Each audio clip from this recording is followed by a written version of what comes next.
Hello my dear friends, आप सभी का स्वागत है ऑनलाइन शिक्षण यूट्यूब चैनल पर। मैं हूं आपके साथ अंजलि बालियान और आप सभी का स्वागत करती हूं।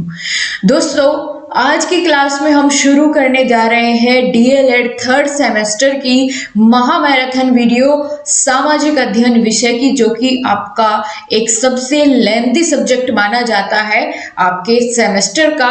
तो इसी की शुरुआत करने हम लोग जा रहे हैं और बहुत ही अच्छे तरीके से हर एक यूनिट को एक्सप्लेन करेंगे, कुछ भी नहीं छोड़ेंगे जो आपके एग्जाम की दृष्टि से महत्वपूर्ण होगा। और इसी के साथ साथ दोस्तों, मैं आपको पहले ही क्लियर कर देती हूं कि सामाजिक अध्ययन की जो ये महामैराथन क्लास होगी ये 2 पार्ट में आएगी। ठीक है, तो आज हम पार्ट 1 करेंगे क्योंकि इसमें कुल मिला के 20 यूनिट है, तो एक साथ सारी चीजें कवर करा पाना थोड़ा सा मुश्किल होगा और फिर वो भी किसी काम की क्लास नहीं रहती अगर सर के ऊपर से चीजें जाने लगे तो थोड़ा लेंथी है, सारी चीजें कवर करानी है। तो 2 पार्ट में हम सामाजिक अध्ययन को इसीलिए रखते हैं। तो पार्ट 1 आज होगा और पार्ट 2 इसी समय कल आपका होने वाला है। ठीक है, तो ये एक चीज यहाँ पर मैंने आपको इन्फॉर्म कर दी है। आज की क्लास में आपको बेहद मजा आने वाला है। आपको लगता है कि सामाजिक अध्ययन याद रखना सबसे बोरिंग सब्जेक्ट है, लेकिन ट्रिक्स की हेल्प से आज आपको मजा आ जाएगा आज की क्लास में। तो चलिए फिर बिना किसी देरी किए शुरुआत करते हैं हम अपने आज की महामैराथन क्लास की। तो सबसे पहले यूनिट हमारी जो सिलेबस में आती है थर्ड सेमेस्टर के मुगल साम्राज्य। ऐसे पढ़ेंगे आपको चीजें मजे आएगी समझते हुए, है ना। तो सबसे पहले दोस्तों, जो पेपर में पूछा जाता है सारी वही चीजें लिखी है, पहले ही बता दूं, क्योंकि मैं बार बार ये नहीं बोलूंगी कि ये इंपॉर्टेंट है ये इंपॉर्टेंट है, क्योंकि ये सारी चीज वही है जो पेपर में बार बार पूछी गई है। तो ध्यान से सुनना, यूपी टेट सुपर टेट दोनों में फुल काम करेगी। आपका यूपी टेट का भी अगर पेपर है तो इससे आपकी जो ईवीएस का पोर्शन है उसकी तैयारी हो जाएगी। तो इस हिसाब से आप इस क्लास को देखिएगा। सबसे पहले दोस्तों, मैं आपको जब शुरुआत करने जा रहे हैं मुगल साम्राज्य की, तो आपको पता होना चाहिए मुगल साम्राज्य का संस्थापक कौन था। तो जो जितना जितना पेपर की दृष्टि से महत्वपूर्ण है उतना बताती हुई चलूंगी। तो मुगल साम्राज्य का संस्थापक कौन है? बाबर था। ठीक है, मुगल साम्राज्य का संस्थापक बाबर। और मुगलों की जो राजकीय भाषा थी जिसमें कामकाज होता था, वो कौन सी भाषा प्रयोग करते थे? तो फारसी भाषा। ठीक है, फारसी में ही इनका जो इनका कामकाज होता था वो सब फारसी भाषा में ही होता था। तो मुगलों की राजकीय भाषा क्या थी? फारसी थी। पूछा गया है पेपर में, संस्थापक कौन था? बाबर था। ठीक है, तो अब चलिए सबसे पहले हम बाबर के बारे में ही पढ़ेंगे। बाबर का पूरा नाम था जहीरुद्दीन मोहम्मद बाबर। ठीक है, तो ये है बाबर, यहाँ पर आप लोग इमेज में भी देख पाएंगे। अब चलो इनके बारे में पूरा एक साथ यहाँ पर समझेंगे। इनका जो शासनकाल था वो कब से कब तक रहा? तो बाबर का शासनकाल 1526 से 1530 तक रहा। ठीक है, 1526 से 1530 तक इनका शासनकाल रहा। अब सबसे पहले हम बात करेंगे दोस्तों इनका जन्म कब और कहां हुआ था। ये भी इंपॉर्टेंट है और पूछा जाता है आपके एग्जाम में। तो बाबर का जन्म 1483 ईस्वी में फरगना में हुआ था। कहां? फरगना में। ठीक है, ये जगह का नाम आप लोग याद रखिएगा। इनके पिताजी का नाम था उमर शेख मिर्जा। उमर शेख मिर्जा, पिताजी का नाम इतना नहीं पूछा जाएगा, लेकिन जन्म की तिथि और स्थान आपको याद रखना है, 1483 और फरगना में। बादशाह की उपाधि इन्होंने कब धारण की थी? तो 1507 ईस्वी में इन्होंने बादशाह की उपाधि धारण कर ली थी। भारत पर पहला आक्रमण बाबर ने 1519 ईस्वी में किया था। अब जो इनके जितने भी आक्रमण इन्होंने किए या इनके जितने भी युद्ध थे प्रमुख, उनको हम ट्रिक से समझेंगे तो आपको सारी चीजें बढ़िया तरीके से कवर होगी। टेंशन नहीं लेना है, टेंशन फ्री होके बढ़िया से अपने रूम में जाकर के बैठो, ईयरफोन लगाओ जहां कोई आपको डिस्टर्ब ना करे, और नोट्स बनाने चाहो तो एक पेपर और पेन अपने साथ रखना, वह शॉर्ट नोट्स बनाते हुए चलना। ठीक है, वीडियो को पॉज कर करके बीच में आप लोग देख सकते हैं, जल्दी कुछ नहीं है, आराम से देखो, समझ के देखो। इसके बाद दोस्तों मैं आपको बता दूं कि भारत पर कितनी बार आक्रमण किया बाबर ने? तो 5 बार इसने आक्रमण किया। और बाबर को उसकी उदारता के लिए एक उपाधि दी गई थी कलंदर की। ठीक है, अगर पूछ ले कि बाबर को कलंदर की उपाधि क्यों दी गई थी, उसकी उदारता के लिए, बड़ा दयालु था। और अगर ये पूछ ले बाबर की उदारता के लिए उसे किस उपाधि से सम्मानित किया गया था, तो कलंदर। ठीक है, बाबर की मृत्यु कब हुई, ये भी बहुत इंपॉर्टेंट यहाँ पर बन जाएगा आपके लिए। तो बाबर की मृत्यु हुई थी 1530 ईस्वी में। कहाँ? आगरा में। कहाँ हुई थी? आगरा में हुई थी। ठीक है, याद रखिएगा, बाबर की मृत्यु 1530 ईस्वी में आगरा में हुई थी। और 1530 ईस्वी में जब इनकी मृत्यु हो गई तो इनका शासन भी खत्म हो गया। इसके बाद बाबर की जो आत्मकथा है उसका क्या नाम है? बाबर की आत्मकथा का नाम है बाबरनामा। क्या है? बाबरनामा। अच्छा, आत्मकथा किसने लिखी थी? अरे भैया, आत्मकथा दूसरा नहीं लिखता है। आत्मकथा यानी अपनी कथा जो स्वयं लिखी जाए। देखो ये लिख भी रहे हैं यहाँ बैठ करके, आत्मकथा। तो आत्मकथा का नाम है बाबरनामा, जो कि तुर्की भाषा में लिखी गई थी। ठीक है, बाबरनामा। और इसको तुजुक ए बाबरी भी कहते हैं। ठीक है, क्या कहते हैं? तुजुक ए बाबरी। या आप इन दोनों नाम में कंफ्यूज ना हो तो मैं आपको पूरा एक्सप्लेन कर दूं कि कई बार यूपी टेट में भी ये सवाल थोड़ा सा घुमा के पूछ लिया जाता है, बाबरनामा और तुजुक ए बाबरी दोनों ऑप्शन में हो तो फिर आप लोग घबरा जाएंगे। मैं आपको बताती हूँ, जो बाबर ने अपनी आत्मकथा लिखी थी उसका नाम जो खुद से रखा था वो नाम रखा था तुजुक ए बाबरी। ठीक है, क्या नाम रखा था? तुजुक ए बाबरी। ठीक है, फिर तुजुक ए बाबरी ये कौन सी भाषा का नाम था? फारसी भाषा का। लेकिन जब अकबर आए इनके पोते, तो अकबर ने इसका क्या करवा दिया? अनुवाद करवा दिया। अनुवाद करवा दिया कौन सी भाषा में? फारसी भाषा में। ठीक है, अकबर ने इसका फारसी भाषा में अनुवाद करवा करके इसका नाम रख दिया बाबरनामा। ठीक है, बाबरनामा के नाम से भी जानी जाती है। तो ये आपको चीज क्लियर हो गई होगी कि बाबर की आत्मकथा अगर आपसे ये पूछे किसने अनुवाद करवाया तो अकबर ने करवाया और नाम क्या रखा? बाबरनामा। वैसे आत्मकथा का नाम क्या था? तुजुक ए बाबरी। ये तुर्की भाषा में लिखी गई थी लेकिन इसका फारसी में अकबर ने अनुवाद करवाया था। ठीक है, अब तो कोई दिक्कत नहीं होगी। अच्छा, बाबर का बेटा कौन था? हुमायूं। तो हुमायूं बनेगा अगला उत्तराधिकारी। ठीक है, बाबर के मरने के बाद उसका उत्तराधिकारी कौन बनेगा? उसका बेटा हुमायूं। ठीक है, इतना चीजें आपको समझ में आ गई, बस इतनी बहुत है। अब इनके युद्ध देख लो आप ट्रिक से। ठीक है, इनके ट्रिक से इनके कौन कौन से इनके द्वारा लड़े गए प्रमुख युद्ध थे वो समझ लीजिए। सबसे पहले तो आपको आपकी नजर जानी चाहिए यहाँ ट्रिक पर। क्या है ट्रिक? पान खा चल घर। पान खा चल घर बहुत आसान है। इनके युद्ध को याद रखना सबसे ज्यादा आसान काम है। आप कहेंगे मैम इसमें तो सन भी याद रखने पड़ते हैं। अरे भैया बड़े आसानी से हो जाएंगे, देखो तो सही। ठीक है, पहले ट्रिक देखो, पान खा चल घर। ठीक है, इतना समझ में आया? ये एक सेंटेंस है, पान खा चल घर। इतना याद रखिएगा कि बाबर ने कहा पान खा चल घर। ठीक है, अब चलो, कहाँ चलो? घर। इसको अलग अलग करो, पान खा चल घर। ठीक है, पान खा चल घर। ये चार हमने जो है हमारे कीवर्ड्स है, पान खा चल और घर। पान से बनेगा, यहां देखो, पान। पान से क्या बनेगा? पानीपत का युद्ध। ठीक है, और कौन सा युद्ध? प्रथम युद्ध। ये पहले युद्ध की बात हो रही है। पान से क्या बनेगा? पानीपत का युद्ध। अभी इतना इतना देखते चलो, फोन को रोटेट करके रखो, कमेंट में ध्यान नहीं देना है ताकि आसानी से आप लोग देख पाओ, विजिबल हो आपको। छोटा लिखा हुआ है ये जानती हूँ। अच्छा, पानीपत का युद्ध हो गया। खा से क्या बनेगा? यहाँ देखो, खानवा का युद्ध। ठीक है, चल। चल से क्या बनेगा? चा से चंदेरी का युद्ध। कौन सा? चंदेरी का युद्ध। और लास्ट में क्या बचा? घर। तो घर से कौन सा बनेगा? घाघरा का युद्ध। ठीक है, घाघरा का युद्ध। इतना समझ में आ गया। अब देखो इनको सीक्वेंस से कैसे याद रखना है। पान खा चल घर, तो 1526 से शुरू किया इन्होंने लड़ना। 1526 में पानीपत का प्रथम युद्ध, फिर 1527 में लगातार इन्होंने ये चार युद्ध लड़े। 1527 में लड़ा खानवा का युद्ध, फिर चंदेरी का युद्ध लड़ा 1528 में, और घाघरा का युद्ध कब लड़ा? 1529 में। बताओ, 26, 27, 28, 29, ये याद रखने में दिक्कत हो सकती है किसी को? नहीं हो सकती। लगातार इन्होंने ये चारों युद्ध लड़े और ये चारों ही महत्वपूर्ण है। जितना एग्जामिनर आपसे पूछ सकता है इससे बाहर नहीं पूछेगा, ये बिल्कुल श्योरिटी है। अच्छा, लड़े किस किस के साथ? तो पानीपत का पहला युद्ध याद रखिएगा, ये आगे तक काम आएगा आपका। पानीपत का पहला युद्ध कब हुआ? 1526 में। किस किस के बीच हुआ? तो पहले एक का तो हमें पता ही चल गया भाई, बाबर थे लड़ने वाले। अब इनके अपोजिट वाला देखना है कौन था।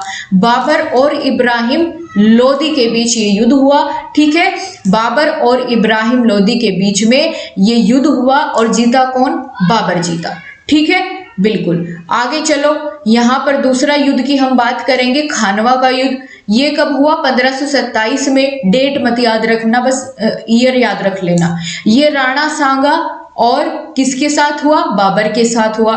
राणा सांगा और बाबर के बीच में ये युद्ध हुआ, खानवा का युद्ध, 1527 में। राणा सांगा और बाबर के बीच, इसमें भी बाबर की जीत हुई। चारों युद्ध में जीतेगा कौन? बाबर ही जीतेगा। ठीक है, फिर चंदेरी का युद्ध हुआ 1528 में। किसके साथ हुआ? राजपूत के नेतृत्व में मेदिनी राय था एक यहाँ पर क्या बोलते हैं उसको, शासक, उसके साथ ये युद्ध हुआ, जीता कौन? बाबर। फिर चौथा था घाघरा का युद्ध, बंगाल के शासक के साथ हुआ, यहाँ भी जीत किसकी हुई? बाबर की। ठीक है, तो ये 4 युद्ध आपको याद रखने हैं। पानखाचलगढ़ 1526 में पानीपत का, खानवा का युद्ध 1527 में, चंदेरी का युद्ध 1528 में और घाघरा का 1529 में। जो पानीपत का युद्ध हुआ था ये इब्राहिम लोदी के अपोजिट हुआ था, जीता बाबर। खानवा का युद्ध किसके अपोजिट हुआ था? राणा सांगा, जीता कौन? बाबर। चारों में बाबर जीता। याद हो गया, बाबर का टॉपिक खत्म हो गया, इसी के साथ कवर हो गई सारी चीजें। अब हम चलेंगे बाबर के उत्तराधिकारी के पास, हुमायूं। ठीक है, पास नहीं मतलब उनको पढ़ने के लिए, पास तो फिर हमें भी ऊपर जाना पड़ेगा। तो यहाँ पर हम लोग देखेंगे हुमायूं, जो कि बाबर का उत्तराधिकारी था। चलो इसके बारे में जानेंगे। हुमायूं का पूरा नाम क्या था? सबसे पहले तो यही देखो, तो इनका पूरा नाम क्या था? नसीरुद्दीन हुमायूं। अब इनके पूरी जीवनी देखेंगे, क्या क्या हुआ, इन्होंने कौन कौन सा युद्ध लड़ा, सारी चीज बड़ी आसानी से याद होगी। सबसे पहले तो इनका जन्म स्थान आपको याद रखना है। हुमायूं का जन्म 1508 ईस्वी में हुआ था, और कहाँ? काबुल में। कहाँ हुआ था? काबुल में। अच्छा, बाबर का कहाँ हुआ था? फरगना में। ठीक है, बाबर का फरगना में, हुमायूं का काबुल में हुआ। सिंहासन पर कब बैठाया गया? जब इनके पिता की मृत्यु हो गई थी 1530 में, तभी इनको उत्तराधिकारी बना दिया गया था, आगरा में। मृत्यु कब होती है? तो 1556 ईस्वी में मृत्यु होती है। तो यानी 1530 से 1556 तक इनका शासनकाल चला। हुमायूं नामा लिखी, इनके ऊपर एक आप कह सकते हैं इनकी जीवनी लिखी इनकी बहन गुलबदन बेगम ने, जिसका नाम रखा गया हुमायूं नामा। ठीक है, पूछा जाता है आपके पेपर में हुमायूं नामा किसने लिखी? तो गुलबदन बेगम ने। कौन थी ये? हुमायूं की बहन थी। ठीक है, इतना कवर हो गया। अब देखो इनके द्वारा लड़े गए जो इंपॉर्टेंट युद्ध है वो देख लो आप लोग। ठीक है, ट्रिक से। अच्छा, ये थोड़ी सी बेढंगी सी ट्रिक है, पर आपको याद रखनी पड़ेगी, तभी आप इसको सारा चीजें कवर कर सकते हैं। क्या है? देवरा, चोर, बासर। अच्छा, देवरा को देवर समझिए, देवर। ठीक है, देवर, चोर, कई बार बिहारी में बोलते हैं ना ये चोर बा, है ना, शायद बिहारी में बोलते हैं, जो भी है। और आप अपने सर को बता रहे हैं कि देवर, चोर, बा, सर। ठीक है, बिल्कुल, है को बा कई बार इस तरीके से आपको देखने को मिला होगा। तो देवरा, चोर, बासर, ये आपको याद रखना है एक सेंटेंस। देवरा, चोर, बासर किसने कहा? बताओ। हुमायूं ने कहा। हुमायूं ने कहा देवरा, चोर, बासर। इससे आपको याद रहेगा कि हुमायूं के युद्ध है। चलो, देवरा एक जगह करो, चोर, बासर, 4 वर्ड्स है, इन चारों को अलग अलग कर लिया। अब हम इनको डिकोड करेंगे। देवरा से बनेगा दोहरिया का युद्ध। ठीक है, कौन सा? दोहरिया का युद्ध। चोर से बनेगा चौसा का युद्ध। कौन सा? चौसा का युद्ध। बा से बनेगा बिलग्राम या कन्नौज का युद्ध, ये बहुत पूछा जाता है। इसके बाद सर से बनेगा सरहिंद का युद्ध। कौन सा? सरहिंद का युद्ध। ये भी याद रखना आपके लिए आसानी होगा, मैं बताऊंगी अभी कैसे। ठीक है, तो दोहरिया का युद्ध, चौसा का युद्ध, बिलग्राम या कन्नौज का युद्ध भी इसको बोलते हैं, और सरहिंद का युद्ध। पहले बात करते हैं दोहरिया का युद्ध। ये 1531 में हुआ। ठीक है, जैसे ही इन्होंने राजगद्दी पर बैठे 1530 में, अगले साल इन्होंने युद्ध कर दिया 31 में। किसके साथ? मोहम्मद लोदी के साथ, और इनको हरा दिया, मोहम्मद लोदी को हरा दिया। ठीक है, बिल्कुल, यानी जीत हुई किसकी? हुमायूं की। इसके बाद हम बात करेंगे चौसा का युद्ध। चौसा का युद्ध इन्होंने लड़ा 1539 में।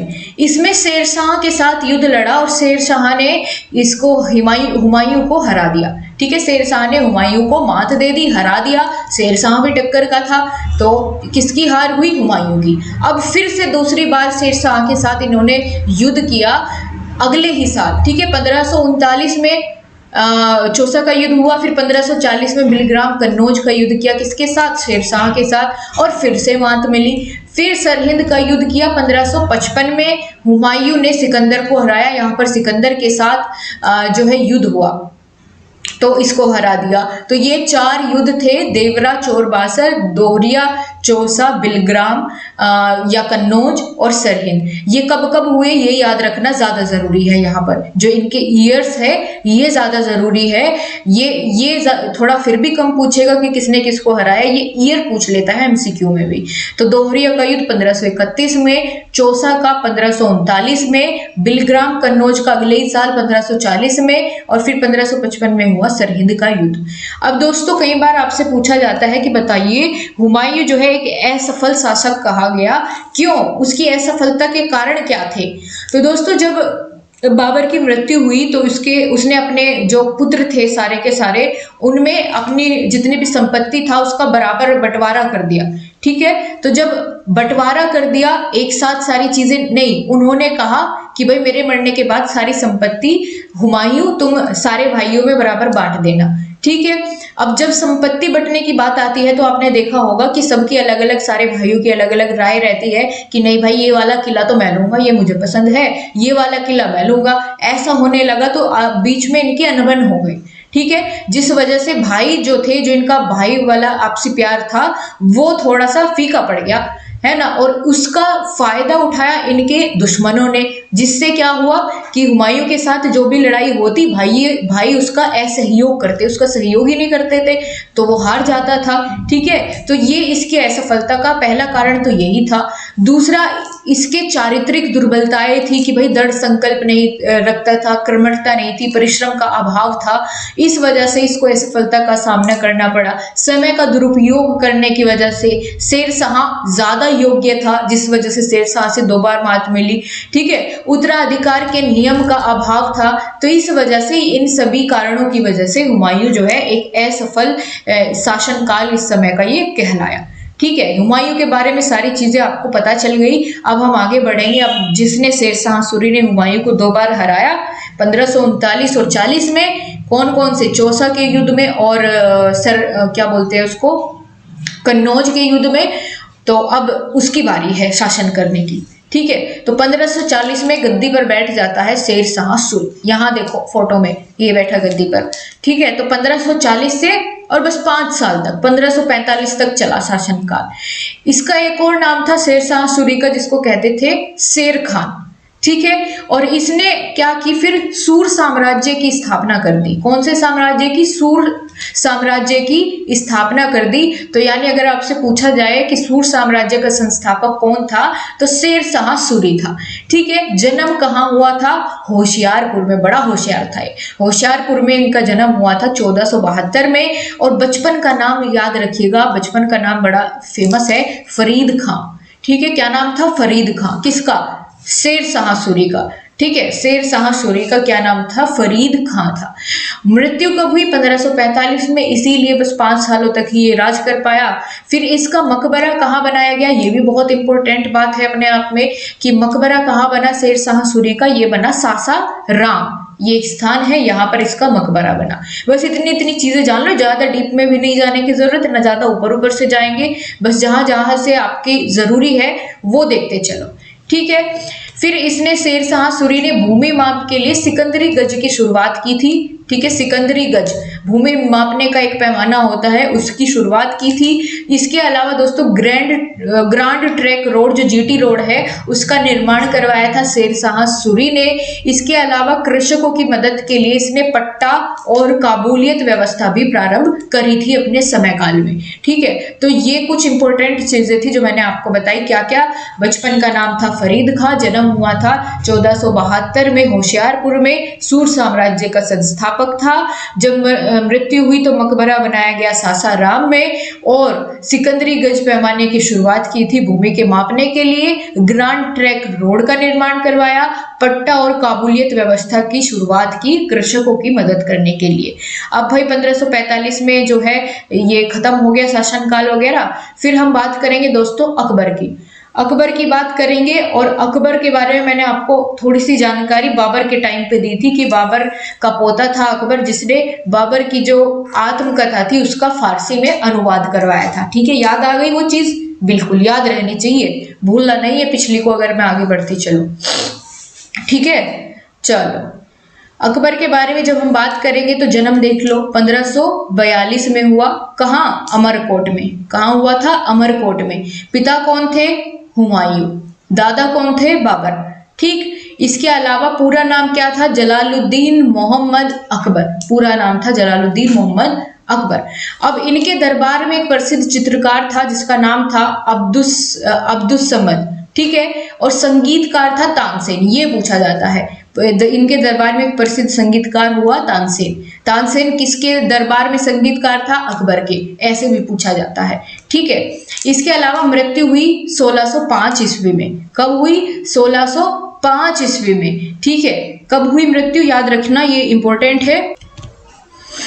इसके अलावा दोस्तों अकबरनामा इनकी जीवनी लिखी किसने? अबुल फजल ने। ये अपने आप में बहुत बहुत इंपॉर्टेंट है। अकबरनामा किसने लिखी? तो आप बताएंगे अबुल फजल ने। ठीक है, अबुल फजल याद रखना। इसके अलावा इन्होंने 1557 में एक प्रथा शुरू की थी, मनसबदारी की प्रथा। कौन सी? मनसबदारी की प्रथा की शुरुआत किसने की थी? अकबर ने की थी। मनसबदारी किससे संबंधित है? अकबर।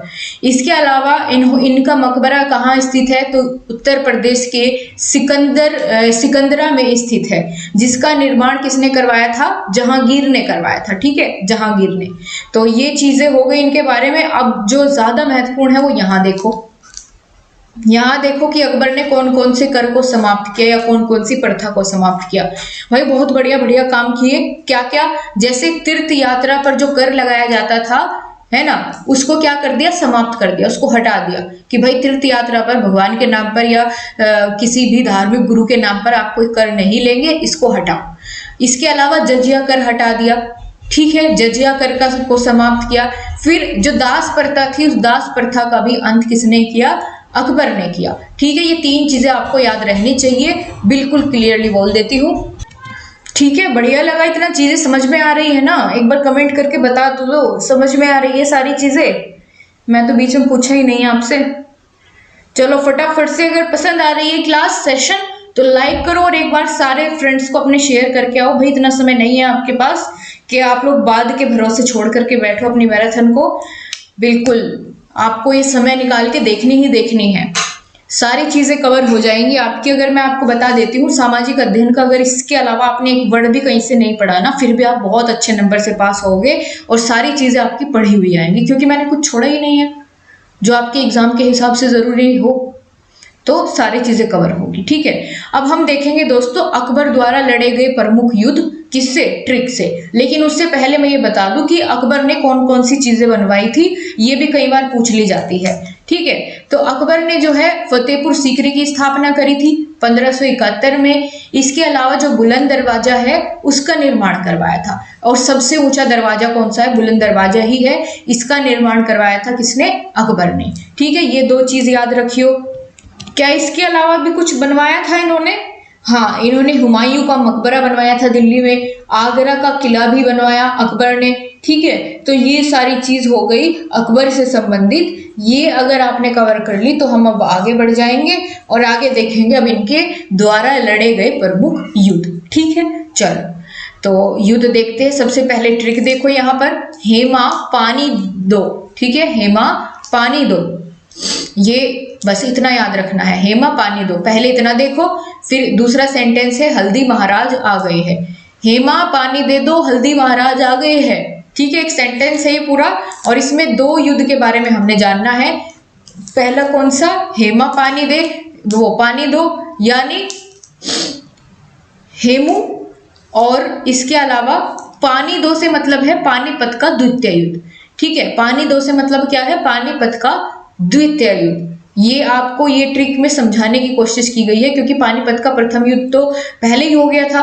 ठीक है, बिल्कुल, तो वहां वो पहले वाला हो गया, अब दूसरा युद्ध लड़ेगा अकबर पानीपत का। तो पानीपत का द्वितीय युद्ध हेमा पानी दो, हेमू के साथ हुआ अकबर का पानीपत का द्वितीय युद्ध। ठीक है, ये रहा हेमा से हेमू, और पानी दो का यानी पानीपत का द्वितीय युद्ध, और किसके साथ हुआ, अकबर के साथ हुआ, अकबर और हेमू के बीच में, और अकबर जो है इसमें जीता। ठीक है, अकबर का सेनापति इस लड़ाई में कौन था, मान सिंह था।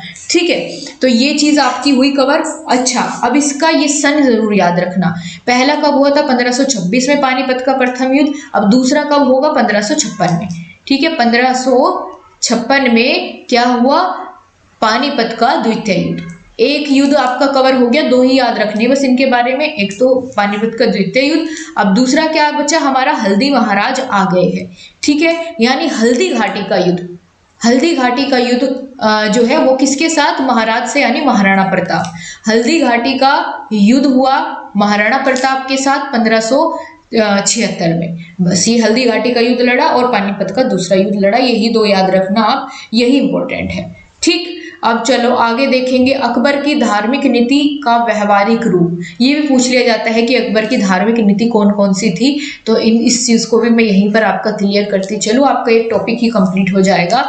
तो कौन कौन सी इसकी धार्मिक और व्यवहारिक नीतियां थी, जिसकी वजह से बहुत अपने समय पर क्या था, बहुत ही फेमस था, काबिल माना जाता था। तो सबसे पहला क्या था, इसने जजिया कर समाप्त कर दिया, जो कि हिंदुओं पर कर लगाया जाता था 1564 में। ठीक है, 1564 में कर समाप्त कर दिया, जिसकी वजह से भाई लोग बाग इनके फेवर में हुए।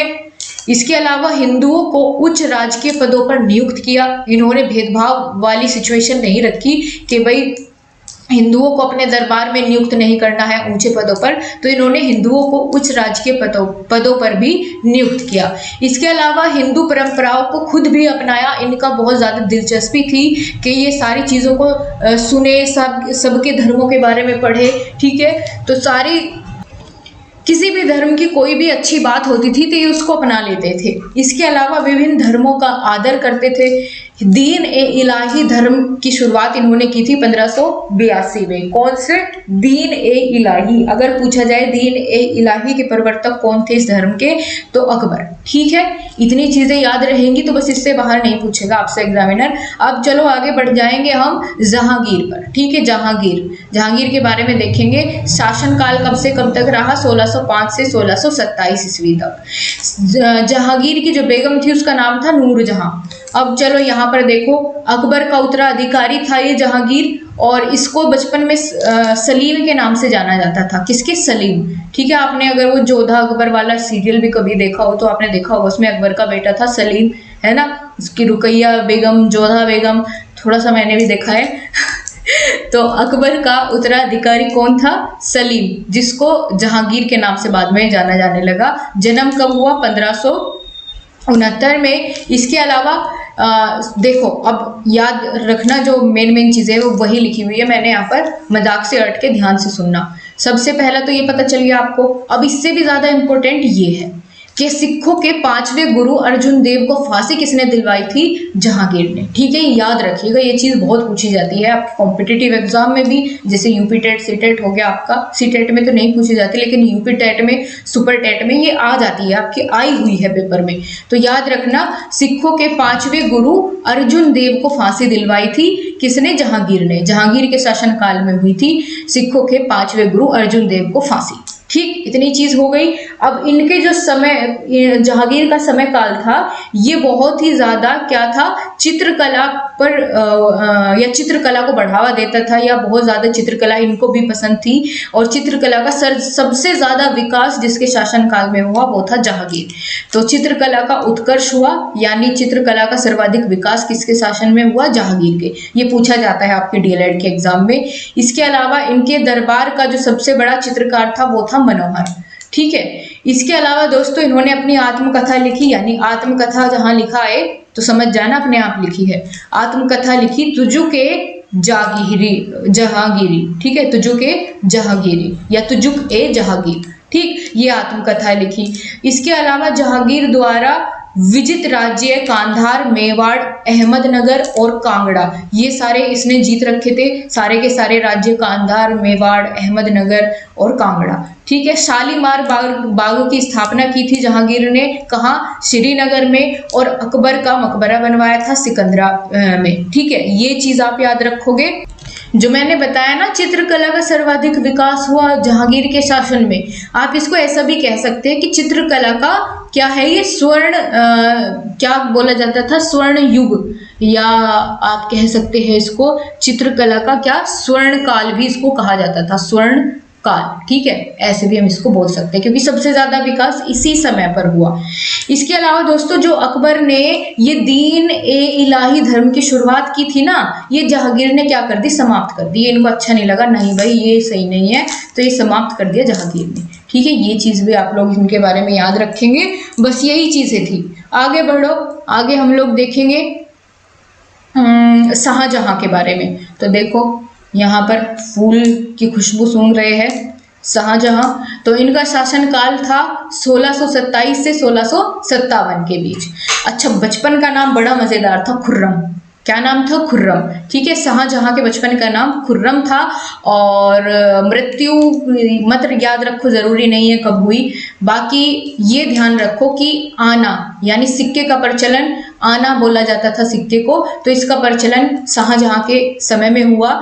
और सबसे ज्यादा जरूरी जो इनके बारे में आपको याद रखना है वो ये है कि किस किस स्थल का या किस किस बोलते हैं ना कि धरोहर का निर्माण इनके समय में हुआ था या शाहजहां ने करवाया था। ठीक है, ये चीज ज्यादा इंपॉर्टेंट है आपके लिए। तो सबसे पहले तो आप लोग जानते हैं ताजमहल। ठीक है, और ताजमहल को जो का निर्माण करने वाले जो कलाकार थे उसका नाम था उस्ताद अहमद लाहौरी। ठीक है, उस्ताद अहमद लाहौरी। इसके बाद हम बात करें मयूर सिंहासन, दिल्ली का लाल किला, दीवाने आम, दीवाने खास, दिल्ली की जामा मस्जिद, आगरा की मोती मस्जिद, ये सब का निर्माण किसने करवाया, शाहजहां ने करवाया। ठीक है, ये याद रखिएगा आप सभी, ये किसने करवाया, शाहजहां ने करवाया। ठीक है, मोती मस्जिद, मयूर सिंहासन, जामा मस्जिद, ठीक है, दिल्ली की जामा मस्जिद, और दीवाने आम, दीवाने खास, दिल्ली का लाल किला और मयूर सिंहासन, ये सब का निर्माण करवाया शाहजहां ने। इसी वजह से इनके समय काल को स्थापत्य कला का स्वर्ण काल कहा गया। ये इंपॉर्टेंट है, ये ज्यादा जरूरी आपके पेपर में पूछा जाता है कि बताओ चित्रकारी का स्वर्ण काल किसका था या स्थापत्य का स्वर्ण काल किसके समय काल को कहा जाता है। तो ये दोनों चीजें आपको पता होनी चाहिए। चित्रकारी का मैंने किसका बताया, जहांगीर का, और स्थापत्य कला का स्वर्ण काल किसका था, बताओ जल्दी से किसका था, शाहजहां। ठीक है, और शाहजहां ने अपनी जो राजधानी थी वो आगरा से दिल्ली स्थानांतरित की थी, ये भी आपको पता हो। ठीक है, आगरा से दिल्ली स्थानांतरित की थी। तो ये सारी बातें हो गई शाहजहां से संबंधित, बस इससे ज्यादा आपसे नहीं पूछेगा। अब आगे चलो, आगे हम लोग देखेंगे औरंगजेब के बारे में। भैया यहाँ तो आपको युद्ध ही युद्ध देखने को मिलेंगे। ठीक है, जिधर देखो क्या बोलते हैं, बर्बरता लोगों के साथ, इनके बारे में जानेंगे। चलो, औरंगजेब 1558 से लेकर 1707 तक शासन किया। अच्छा, आप लोगों ने देखा होगा कि जो जितना ज्यादा क्या बोलते हैं, बलशाली भी नहीं कह सकते या दूसरों को परेशान करने वाला, वो उतने ही ज्यादा दिनों तक राज करता है। ऐसी चीजें भी कई बार देखने को मिलती है। ठीक है, क्योंकि उससे लोग डरते हैं। तो भैया औरंगजेब की हम बात कर रहे हैं। इसका जो जन्म हुआ था वो कहाँ हुआ था, दोहाद में, गुजरात के। ठीक है, यही हुआ था। इसके अलावा सुन्नी धर्म को ये मानता था, जरूरी नहीं है समझना। ये समझो जिंदाबीर के नाम से इसको जाना जाता था। किस नाम से? जिंदाबीर। ठीक है।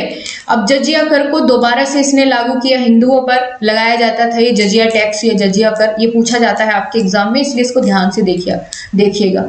ठीक है, जजिया कर की दोबारा से शुरुआत कर दी। फिर इसके अलावा इसने बीबी का मकबरा बनवाया था, बीबी का मकबरा औरंगाबाद में, अपनी बीबी के लिए बीबी का मकबरा बनवाया था औरंगाबाद में। इसके अलावा दक्षिण भारत के राज्यों पर आक्रमण किया, जैसे बीजापुर, गोलकुंडा, इन सब पर आक्रमण किया था औरंगजेब ने। अब देखो औरंगजेब की धार्मिक नीति के क्या परिणाम थे, जो धर्म को लेकर के इतना ज्यादा भेदभाव करता था कि हिंदुओं पर जजिया कर लगा दिया है ना, परेशान करना लोगों को, टैक्स लेना, ये सारी चीजें। तो उसके क्या क्या परिणाम रहे ये देखो आप। उसके परिणाम ये रहे कि अलग अलग धार्मिक जो संगठन थे, या आप कह सकते हैं कि अलग अलग धार्मिक लोगों ने क्या किया, इसका विद्रोह करना शुरू कर दिया। तो किस किसने विद्रोह किया? पहला विद्रोह किया जाटों ने। ठीक है, जाटों का विद्रोह हुआ, जिसका नेतृत्व कर रहे थे गोकुला और राजा राम। ठीक है, गोकुला और राजा राम, इन्होंने आगरा में जो है औरंगजेब के खिलाफ विद्रोह करना शुरू कर दिया कि भैया ये तो आप लोग जो है गलत कर रहे हो, ऐसा नहीं होना चाहिए, ऐसे ऐसे करके। तो जाटों ने विद्रोह किया। इसके अलावा जो क्या बोलते हैं, सतनामियों का विद्रोह झेलना पड़ा औरंगजेब को, सिखों का विद्रोह झेलना पड़ा। ठीक है, क्योंकि इसने गुरुद्वारे तुड़वा दिए थे उनके, और जबरदस्ती इस्लाम धर्म स्वीकार करने को मजबूर किया था लोगों को। तो इस वजह से सिखों का भी विद्रोह झेलना पड़ा, राजपूतों का विद्रोह झेलना पड़ा। तो इन सब ने क्या किया, इसके खिलाफ विद्रोह किया, क्योंकि ये जो है धार्मिक नीति को अपना रहा था, जो कि गलत थी शासन करने के लिए। ठीक है, तो ये औरंगजेब के शासन काल की सारी चीजें हो गई। अब हम एक बार पूरे का रिवीजन करेंगे, इस एक छोटे से शॉर्ट नोट की हेल्प से पूरे मुगल साम्राज्य को खोल के रख देंगे। ठीक है, तो मुगल वंश के शासक और उत्तराधिकारी, ठीक है, कब से कब तक शासन किया, फटाफट सारी चीजें देखते हुए चलेंगे, और जितनी भी चीजें अभी तक बताई है वो सारी चीज आपको यहाँ पर देखने को मिल जाएगी। ठीक है, अब दोस्तों सबसे पहले हमने क्या जाना था कि मुगल वंश का संस्थापक था बाबर, और बाबर किस वंश से संबंध रखता था ये चीज मैंने वहां आपको नहीं बताई, यहाँ समझ लीजिए। ये तैमूर वंश से संबंध रखता था। ठीक है, इसके बाबा या पापा जो भी है वो तैमूर वंश से संबंधित थे, तो तैमूर वंश का था ये बाबर। फिर इसने नए वंश की शुरुआत कर दी, मुगल वंश की। ठीक है, पूरा नाम क्या था? जहीरुद्दीन मोहम्मद बाबर। समय 1526 से 1530 तक शासन किया। इसके बाद कौन आया? बाबर के बाद हुमायूं के बाद अकबर के बाद जहांगीर का नाम एक और था सलीम, मैंने आपको बताया। ठीक है, फिर शाहजहां जिसका नाम खुर्रम था, फिर औरंगजेब आया, फिर बहादुर शाह। ठीक है, ये ज्यादा इसके बाद के जो शासक हुए ये ज्यादा समय तक नहीं टिक पाए और सफल शासक नहीं माने जाते, इसलिए आपकी जो क्वेश्चंस है वो इनसे रिलेटेड कम ही पूछे जाते हैं, पूछे ही नहीं जाते अगर मैं आपको सही में बताऊं तो। लेकिन फिर भी आप एक बार नजर मार लो कि इसके बाद कौन कौन आया, से सबसे अंतिम शासक कौन था। ठीक है, तो औरंगजेब, फिर बहादुर शाह प्रथम, फिर आया जहांदार शाह, फारूक सियार आया उसके बाद। ठीक है, फिर आया रफी उद दरजात, फिर शाहजहां द्वितीय, फिर मोहम्मद शाह, अहमद शाह, आलमगीर द्वितीय। ठीक है, फिर इसके बाद शाह आलम द्वितीय, फिर अकबर शाह द्वितीय, फिर बहादुर शाह जफर। तो सबसे अंतिम शासक कौन था, बस ये देख लो। अब आप बीच के इनको खा जाओ, छोड़ दो। ठीक है, ये जरूरी नहीं है, ना पूछे जाते ना ही आपके काम के है। बस ये देखो अंतिम शासक कौन था, बहादुर शाह जफर जो है अंतिम शासक था। ठीक है, बस ये याद रखना है यहाँ पर। अब देखो इधर साइड में आपको दिख रहे होंगे मुगल शासकों के मकबरे। ठीक है, ये मकबरे से क्वेश्चन पूछा जाता है। एक बार ध्यान से, आपको मैं ऊपर भी बता दिया है सबके साथ साथ, एक बार यहाँ पूरे को फटाफट से देखते हैं, रिवाइज करते हैं। बाबर का कहाँ है? आगरा में है। फिर उसको बाद में काबुल जो है इसके मकबरे को बनाया गया। इसके पीछे भी एक कहानी है, अगर समय ज़्यादा होता तो मैं आपको ज़रूर सुनाती, और शायद मैंने जब यूपी टेट की तैयारी आपकी कराई थी उसमें मैंने ये कहानी आपको बताई थी। लेकिन यहाँ आपकी मैराथन चल रही है और आपके पास समय भी कम है, तो मेन चीज़ें ज़रूरी है एग्जाम के पॉइंट ऑफ व्यू से, वो समझते हुए चलो। ठीक है, तो बाबर का मकबरा कहाँ? आगरा में, और फिर बाद में उसको काबुल में बनाया गया। हुमायूं का कहाँ है? दिल्ली में। अकबर का आगरा में है, आगरा में बनाया गया। जहांगीर का लाहौर में बना, शाहजहां का आगरा में बना। ठीक है, और औरंगजेब का औरंगाबाद में बना। ये मकबरे हो गए। इसके बाद बाबर के द्वारा लड़े गए कौन कौन से युद्ध थे मैंने आपको बता दिया। पानखा चलगर, पानीपत का युद्ध 1526 में, खानवा का युद्ध 27, चंदेरी का युद्ध 28, घाघरा का युद्ध 29। ठीक है, ये समझ में आ गई। अच्छा, ये भी बताया था कि बाबर की जो आत्मकथा थी वो क्या थी, तुजुक ए बाबरी, जिसका अनुवाद करवाया था फारसी में किसने, अकबर ने, जिसका नाम बाद में रख दिया बाबरनामा। ठीक है, समझ में आई बात। अकबर के नवरत्न, अकबर के दरबार में कौन कौन से जो है 9 इसके प्रमुख मेंबर थे, आप कह सकते हैं मंत्री थे या नवरत्न थे, कौन कौन थे, अबुल फजल, फौजी बिरबल या तानसेन, राजा मानसिंह टोडरमल, ठीक है, अब्दुल रहीम खान खाना और मुल्ला दो प्याजा, हकीम हुमायूं। ठीक है, ये सब ये 9 रत्न थे इसके अकबर के दरबार के। अच्छा, जो मैंने अभी आपको मकबरे बताए उनको ये याद रखने की ट्रिक भी है, आप लोग देख लेना। अभी वैसे तो आपके याद हो गए होंगे, मैंने 2 बार रिपीट कर दिया है चीज़ों को, लेकिन यहाँ ट्रिक से लिखे गए हैं। अभी चलो मैं आगे बढ़ती हूँ, मैं यही मानकर चल रही हूँ कि आपके याद हो गए होंगे। अगर फिर भी कहीं दिक्कत है तो इस वीडियो को पॉज करके आप ये ट्रिक देख लेना, आपको ये याद हो जाएगी। ठीक है, चलो अब हम आगे चलेंगे। मुगल कालीन प्रशासन कैसा था, ये थोड़ा सा आप लोग समझते हुए चलो, इसके साथ फिर यूनिट खत्म हो जाएगी, आगे बढ़ेंगे। तो मुगल कालीन प्रशासन कैसा था उस समय पर, तो मुगल प्रशासन के दौरान जो है वो जिलों को सरकार के नाम से जाना जाता था, जिले को सरकार के नाम से जाना जाता था। इसके अलावा शासन की सुविधा के लिए जो सूबे होते थे या प्रांत होते थे, कई सरकारों में इसको बांट दिया जाता था, यानी कई जिलों में इनको बांट दिया जाता था, जिससे कि शासन की जो व्यवस्था है वो बनी रहे। ठीक है, कहीं भी ऐसा ना हो कि भाई कंट्रोल से बाहर हो रही है पब्लिक, तो इस वजह से सुविधा के अनुसार क्या करते थे, इनको जिलों में बांट देते थे, जिले को कहते थे सरकार। ठीक, मुगल काल में मीर बख्शी सैन्य विभाग का प्रधान था, जो सैन्य विभाग था तो उसका प्रधान बनाया गया मीर बख्शी को। मुगल प्रशासन में मुहतसिब जन आचरण के निरीक्षण विभाग का प्रधान था। अगर पूछा जाए जन आचरण के निरीक्षण विभाग का प्रधान कौन था, तो ये था। इसके अलावा पुर्तगालियों द्वारा 1605 ईस्वी में तंबाकू भारत लाया गया, और ये अलग हो जाता है थोड़ा सा, आया इसी समय के कुछ नज़दीक था, तो इसलिए यहाँ लिखा हुआ है।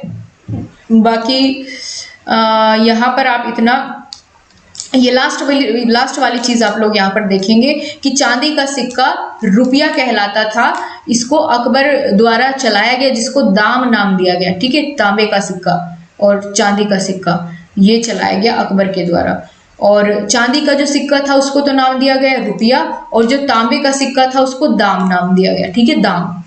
तो ये चीज याद रखो, बीच की रहने दो। अभी ये कौन कौन से उत्तराधिकारी थे ये मैंने आपको बता दिया। ठीक है, आगे चलो। अब जो मुगल कालीन संस्कृति है उसके बारे में थोड़ा जानते हुए चलो, सारी चीजें यहीं से कवर हो जाएगी। देखो, जो चित्रकला की शुरुआत हुई थी, चित्रकला की शुरुआत हुई थी हुमायूं के समय में। वो बात अलग है कि जहांगीर ने फिर उसको सबसे ज्यादा जहांगीर के समय में उसका विकास हुआ, और स्वर्ण युग जो है जहांगीर का युग कहलाए चित्रकारी का, लेकिन शुरुआत हो गई थी हुमायूं के समय से ही। ठीक है, और इसके अलावा आपको इसमें जो याद रखना है, ये चीज़ें मैं आपको बता चुकी हूँ कि सबसे जो प्रसिद्ध चित्रकार था वो कौन था। जहांगीर के काल को स्वर्ण युग कहा गया, ये भी देख लिया हमने। ठीक है, अकबर के काल में तानसेन था प्रमुख गायक, ये भी हमने देख लिया। इसके बाद औरंगजेब जो है संगीत विरोधी था, लेकिन फिर भी कुशल वीणा वादक था, वीणा बजाता था, ये हो गया। ठीक है, अब आगे चले। जो अकबर के दरबार में तानसेन था नवरत्न में से एक, तो इसने उपाधि दी थी तानसेन को अकबर ने, कंठाभरण वाणी विलास की उपाधि दी थी। ठीक, अब चलो आगे बढ़े। ये हुमायूं का मकबरा आपको मैं चीजें बता चुकी हूँ। चारबाग पद्धति किसने शुरू की, ताजमहल किसने बनवाया, ये सारी चीजें हो गई। यहाँ एक बार फिर से चीजों को एक्सप्लेन किया गया है ताकि कहीं कोई कमी ना रहे, क्या चीज किसने बनवाई, ये बहुत पूछी जाती है आपके एग्जाम में। ठीक है, तो ये पूरी की पूरी यहाँ पर लिस्ट है, क्या किसने बनवाया, शीश महल कहाँ है और किसने बनवाया। ठीक है, जहांगीर का मकबरा कहाँ है, किसने बनवाया, अकबर का मकबरा कहाँ है, किसने बनवाया, पूरी की पूरी लिस्ट दे दी गई है। जितने भी आपके इस चैप्टर में इमारतें या मकबरों की बात जो है या किसी महल की बात आपके पूरे चैप्टर में की गई है, वो सारी यहाँ दे दी गई है कि शेर शाह का मकबरा सासाराम बिहार में है, किसने बनवाया, शेर शाह ने बनवाया। ठीक। हुमायूं का मकबरा दिल्ली में है, हाजी बेगम ने बनवाया। आगरा का किला आगरा में है, अकबर ने बनवाया। ठीक है। जहांगीर महल आगरा में है, अकबर ने बनवाया। तो कौन कौन सी चीजें अकबर ने बनवाई, कौन सी जहांगीर ने, कौन सी शाहजहां ने, ये आप इसमें देख लीजिएगा आराम से। अब हम आगे बढ़ेंगे। मुगल कालीन साहित्य, ठीक है, मुगल कालीन साहित्य। तो यहाँ पर हम लोग देखेंगे कि भाई रामायण जो है इसी समय में फारसी भाषा में रामायण का जो अनुवाद करवाया था, किसने करवाया था, सॉरी किस लेखक ने किया था, ये आपसे पूछा जाता है। सबसे पहले तो मैं आपको बता दूं, इन सब का अनुवाद करवाया था अकबर ने, क्योंकि अकबर को पढ़ने लिखने का या इन चीजों के बारे में जानने का बहुत ज्यादा शौक था। ठीक है, वो चाहता था सबके बारे में जानने के लिए, तो इसने रामायण का भी अनुवाद करवाया, अर्थवेद का भी, भगवत गीता का भी, इन सबको पढ़ा और अनुवाद करवा के किसमें, फारसी में। और किस किस लेखक ने अनुवाद किया वो यहाँ पर दिया गया है कि रामायण का जो फारसी में अनुवाद किया था वो किसने किया था, तो बदायूनी ने किया था। मैं जो इंपॉर्टेंट है उन पे निशान लगा देती हूँ, वही आप लोग कर लेना। तो पहला तो रामायण का अनुवाद अकबर ने करवाया, फारसी भाषा में किस लेखक ने किया, बदायूनी ने। ठीक है। फिर भगवत गीता का फारसी में अनुवाद करवाया राजा टोडरमल से। इसके अलावा हम लोग बात करेंगे, आपने इसमें याद जो रखना है, पंचतंत्र। ठीक है, पंचतंत्र, इसका फारसी में अनुवाद करवाया। आगे देखते हैं, तुजुक ए बाबरी, इसका अनुवाद करवाया और क्या नाम रखा था फिर, बाबरनामा। ठीक है, इसके बारे में तो कई बार बता चुकी हूं मैं। आगे चलो, और क्या आपसे पूछ सकता है, और आपसे क्या इसमें पूछ सकता है, आप इसमें से और बस इतने ही कर लेना आप, इतने ही काफ़ी है। ठीक है, ये तो फिर जिसको पूरी ही डीप नॉलेज चाहिए होते हैं ना कुछ बच्चे के, मैम ये छूट गया वो छूट गया, तो ये सारी चीज़ यहाँ पर कवर हो गई। अब अच्छा, हम लोग देखेंगे कि यहाँ पर जो मुगल साम्राज्य का पतन होना शुरू हो गया था, तो वो जो औरंगजेब था उसके शासन से ही शुरुआत हो गई थी, जब लोगों ने, प्रजा ने विरोध करना शुरू कर दिया था। तो उसके पीछे क्या क्या कारण रहे जिसकी वजह से धीरे धीरे करके क्या हो गया, मुगल साम्राज्य का अंत हो गया। तो शुरुआत कहाँ से होती है, औरंगजेब के शासनकाल से, क्योंकि इसने धार्मिक नीति अपनाई थी। इस वजह से औरंगजेब की जो दक्षिण नीति थी, दक्षिण पर आक्रमण किए थे बहुत बार, और औरंगजेब के बाद के जो सम्राट हुए वो सारे अयोग्य थे। इसके अलावा साम्राज्य के अमीरों का पतन, ठीक है, और मनसबदारी प्रथा और आर्थिक दिवालियापन, इन सब के कारण मुगल साम्राज्य का धीरे धीरे अंत हो गया। ठीक है, इसके साथ ही, इनके अंत के साथ ही आपकी पहली यूनिट खत्म हो गई। सबसे तगड़ी और बलवान यूनिट यही थी, इसी में ज्यादा समय लगा। अब आगे तो हम बिल्कुल मलाई की तरह भागे भागे चले जाएंगे। सेकंड यूनिट शुरू होती है जिसमें हम शुरुआत करेंगे मराठा साम्राज्य की। ठीक है, मराठा साम्राज्य की। मराठा साम्राज्य का संस्थापक कौन थे, शिवाजी। कौन थे, शिवाजी थे। जन्म कहाँ हुआ था, तो महाराष्ट्र के शिवनेर दुर्ग में हुआ था 1627 ईस्वी में। माता का नाम जीजाबाई, पिता का नाम शहाजी भोसले और गुरु का नाम था समर्थ रामदास। ठीक है, अब यहाँ से आपको क्या याद रखना है वो बता देती हूँ। मराठा साम्राज्य का संस्थापक, जन्म और स्थान, बस इतना याद रख के आगे बढ़िएगा। मराठों का सर्वाधिक उत्थान किसके काल में हुआ, तो शिवाजी के काल में हुआ, क्योंकि इन्होंने मराठा साम्राज्य की स्थापना की। उत्थान भी सबसे ज्यादा काम इन्हीं के काल में हुआ। और शिवाजी का उत्तराधिकारी कौन बना था, संभाजी। ठीक है, संभाजी था। शिवाजी की मंत्री परिषद के सदस्य कितने थे, 8 सदस्य थे, जिनको अष्टप्रधान कहा जाता था। क्या कहा जाता था, अष्टप्रधान। किसके शासनकाल में, शिवाजी के। ठीक है, और इसके आगे हम लोग जो इसमें बात करेंगे, शिवाजी द्वारा लगाए गए कर कौन कौन से थे, टैक्स कौन कौन से थे, तो चौथ कर और सरदेशमुखी कर। ठीक है, ये 2 कर शुरू किए गए शिवाजी के द्वारा। इसके अलावा शिवाजी ने सूरत को 1664 और 1670 में लूटा था शिवाजी ने। इसके अलावा जो पुरंदर की संधि है, ये ध्यान रखिएगा आप, संधि कब होती है कि भाई जब लगता है कि सामने वाले को कि मैं हार रहा हूं, तो वो लड़ाई खत्म करके आपस में संधि कर लेते हैं। ठीक है, सुलह कर लेते हैं। तो इसी तरीके से जब जय सिंह के साथ शिवाजी की लड़ाई हुई तो इनके बीच में संधि हुई, उसका नाम दिया गया पुरंदर की संधि। ठीक है, 1665 ईस्वी में। तो महाराजा जयसिंह और शिवाजी के बीच में हुई, ये याद रखना है आपको। इसके अलावा शिवाजी को औरंगजेब ने जो है 1666 में जयपुर भवन में कैद कर लिया था। जहां किसने कर लिया था, औरंगजेब ने। फिर 16 अगस्त 1666 को ही वहां से ये भाग निकले थे। ठीक है, औरंगजेब ने इनको कैद कर लिया था। अब अच्छा आगे बात करेंगे हम, जो शिवाजी के शासन व्यवस्था थी इसकी क्या क्या विशेषताएं थी, क्या क्या खूबियां थी, ये हमको इसमें देखना है। अब दोस्तों हम लोग बात करेंगे शिवाजी की जो शासन व्यवस्था थी उसकी क्या क्या विशेषताएं थी। ठीक है, तो ये हम लोग देखेंगे इनके समय काल की जो विशेषताएं थी, इनके शासन व्यवस्था कैसी थी। तो शिवाजी का शासन प्रबंध मजुमदार के अनुसार, जो इन्होंने मजुमदार ने इनके बारे में बताया है, तो इन्होंने बताया कि वह केवल एक निर्भीक सैनिक एवं सफल विजेता ही नहीं था बल्कि अपनी प्रजा का प्रबुद्ध शासक भी था। ठीक है, तो इनकी विशेषता बताई है इन्होंने शिवाजी के शासन से संबंधित। इसके अलावा जो इनका केंद्रीय प्रशासन था वो अष्ट प्रधान के हाथों में होता था, 8 प्रधान होते थे। अभी इनके बारे में भी आपको बताऊंगी। ठीक है, प्रांतीय प्रशासन कैसा था, तो यहाँ पर स्थानीय शासन की अलग व्यवस्था थी, सैनिक व्यवस्था भी थी, किलों का प्रबंधन भी था। ठीक है, सेना के में कठोर अनुशासन था इनके समय में। आय के साधन इनके समय में क्या क्या था, भूमि कर व्यवस्था थी। ठीक है, चौथ और जो सरदेशमुखी कर इन्होंने चलाए थे, तो ये इनके आय के साधन थे। प्रजा को सुख संपन्न और न्याय व्यवस्था का ये पूरा ध्यान रखते थे। इसके अलावा दोस्तों 1680 में इनकी 53 वर्ष की आयु में मृत्यु भी हो गई थी। फिर बात करें शिवाजी के राज्य के प्रशासन के लिए केंद्रीय स्तर पर 8 प्रधान थे या अष्ट प्रधानों की व्यवस्था की गई थी। वो अष्ट प्रधान कौन कौन से थे, जैसे राजा का मंत्री, उसको नाम दिया गया था पेशवा। ठीक है, फिर अमात्य किसे कहते थे, वित्त या राजस्व मंत्री को, तो इनके शासनकाल में जो राजस्व मंत्री था उसको नाम दिया गया था अमात्य। फिर जो दैनिक कार्यवाहियों का विवरण रखता था उसको नाम दिया गया था इन्होंने वाक्या नवीस या मंत्री कहते थे उसको। फिर एक पद ये हो गया, अष्ट प्रधान में से 3 प्रधान की बात कर ली। चौथा प्रधान सचिव था जो राजकीय पत्र व्यवहार का कार्य देखता था। फिर एक था सुमंत या दबीर उसको बोलते थे, विदेश मंत्री था इनके शासनकाल में। ठीक है, सेनापति, और इधर पंडित राव जो धार्मिक कार्य करता था।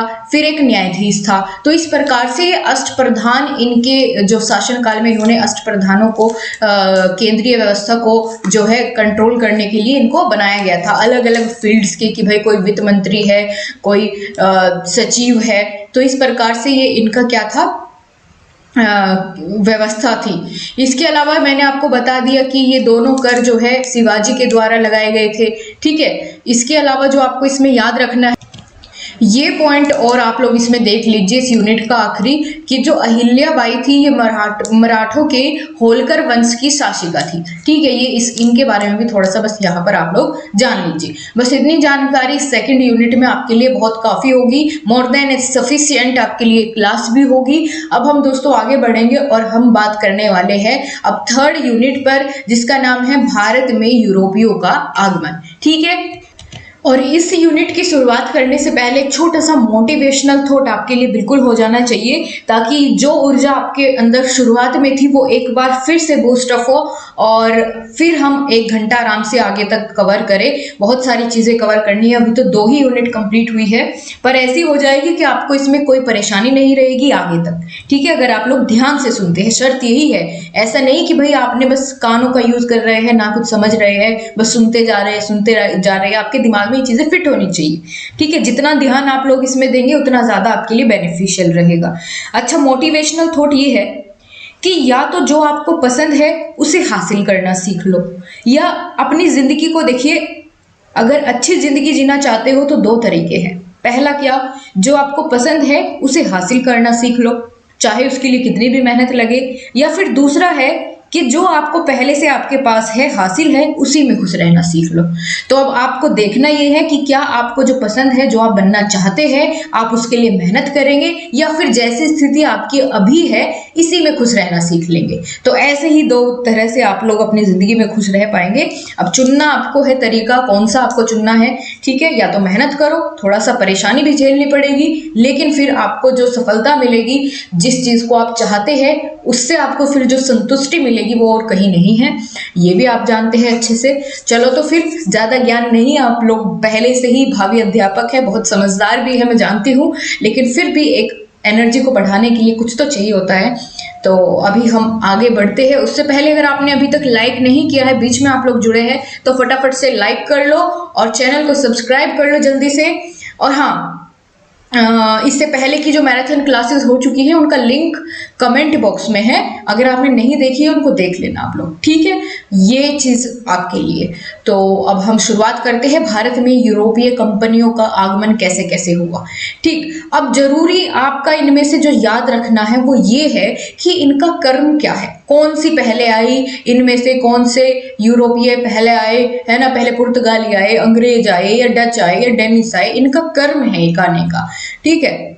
तो देखो यहाँ पर है हमारा भारत, इधर मैप में आप लोग देख रहे हैं, है ना।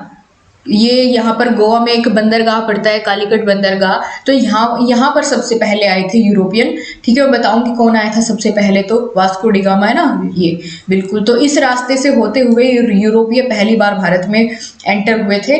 तो अभी मैं आपको सबसे पहले ये याद करा देती हूँ कि सबसे पहले आए कौन, ठीक है। उसके लिए आपको एक ट्रिक याद रखनी होगी, एक सेंटेंस है छोटा सा, कि पुत्र अड़ा डेढ़ फंसा। क्या है? पुत्र अड़ा, कि भाई किस पुत्र को कोई चीज चाहिए थी, वो उस बात पर अड़ गया, और डेढ़ फंस गया, ठीक है। पुत्र अड़ा डेढ़ फंसा, बस ये याद रख लो आप। अब देखो आपको कैसे याद हो जाएगा। सबसे पहले पुत्र, ठीक है, इसको अलग अलग कर लो, फिर इसको डिकोड करेंगे। पुत्र अड़ा को अलग अलग कर लिया, डेढ़ फंसा, ठीक है। पुत्र से क्या बनेगा?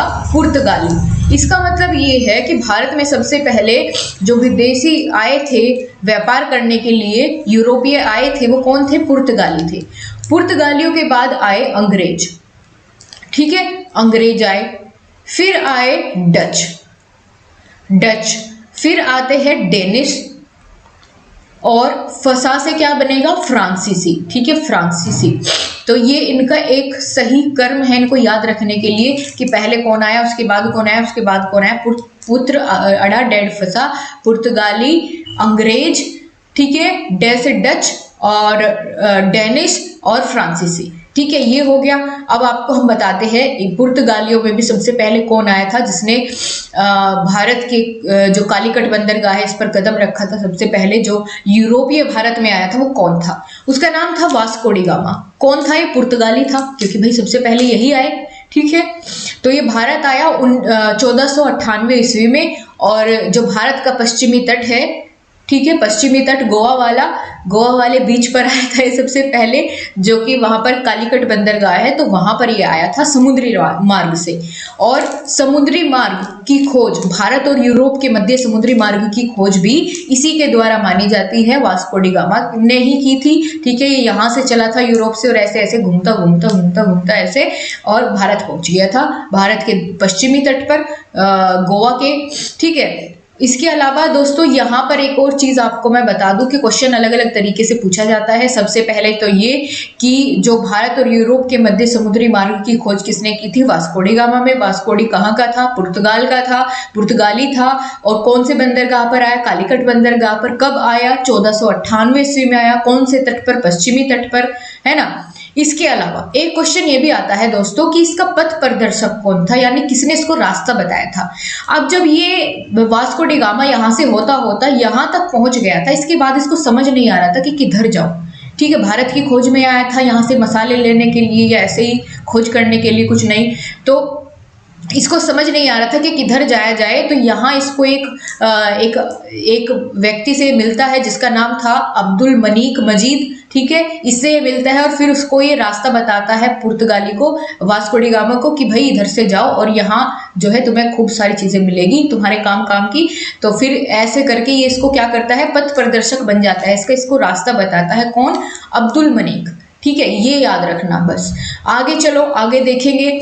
नोट करके बताया गया है कि वास्को डी गामा के भारत आगमन से पुर्तगालियों एवं भारत के मध्य व्यापार के क्षेत्र में एक नए युग की शुरुआत हो गई।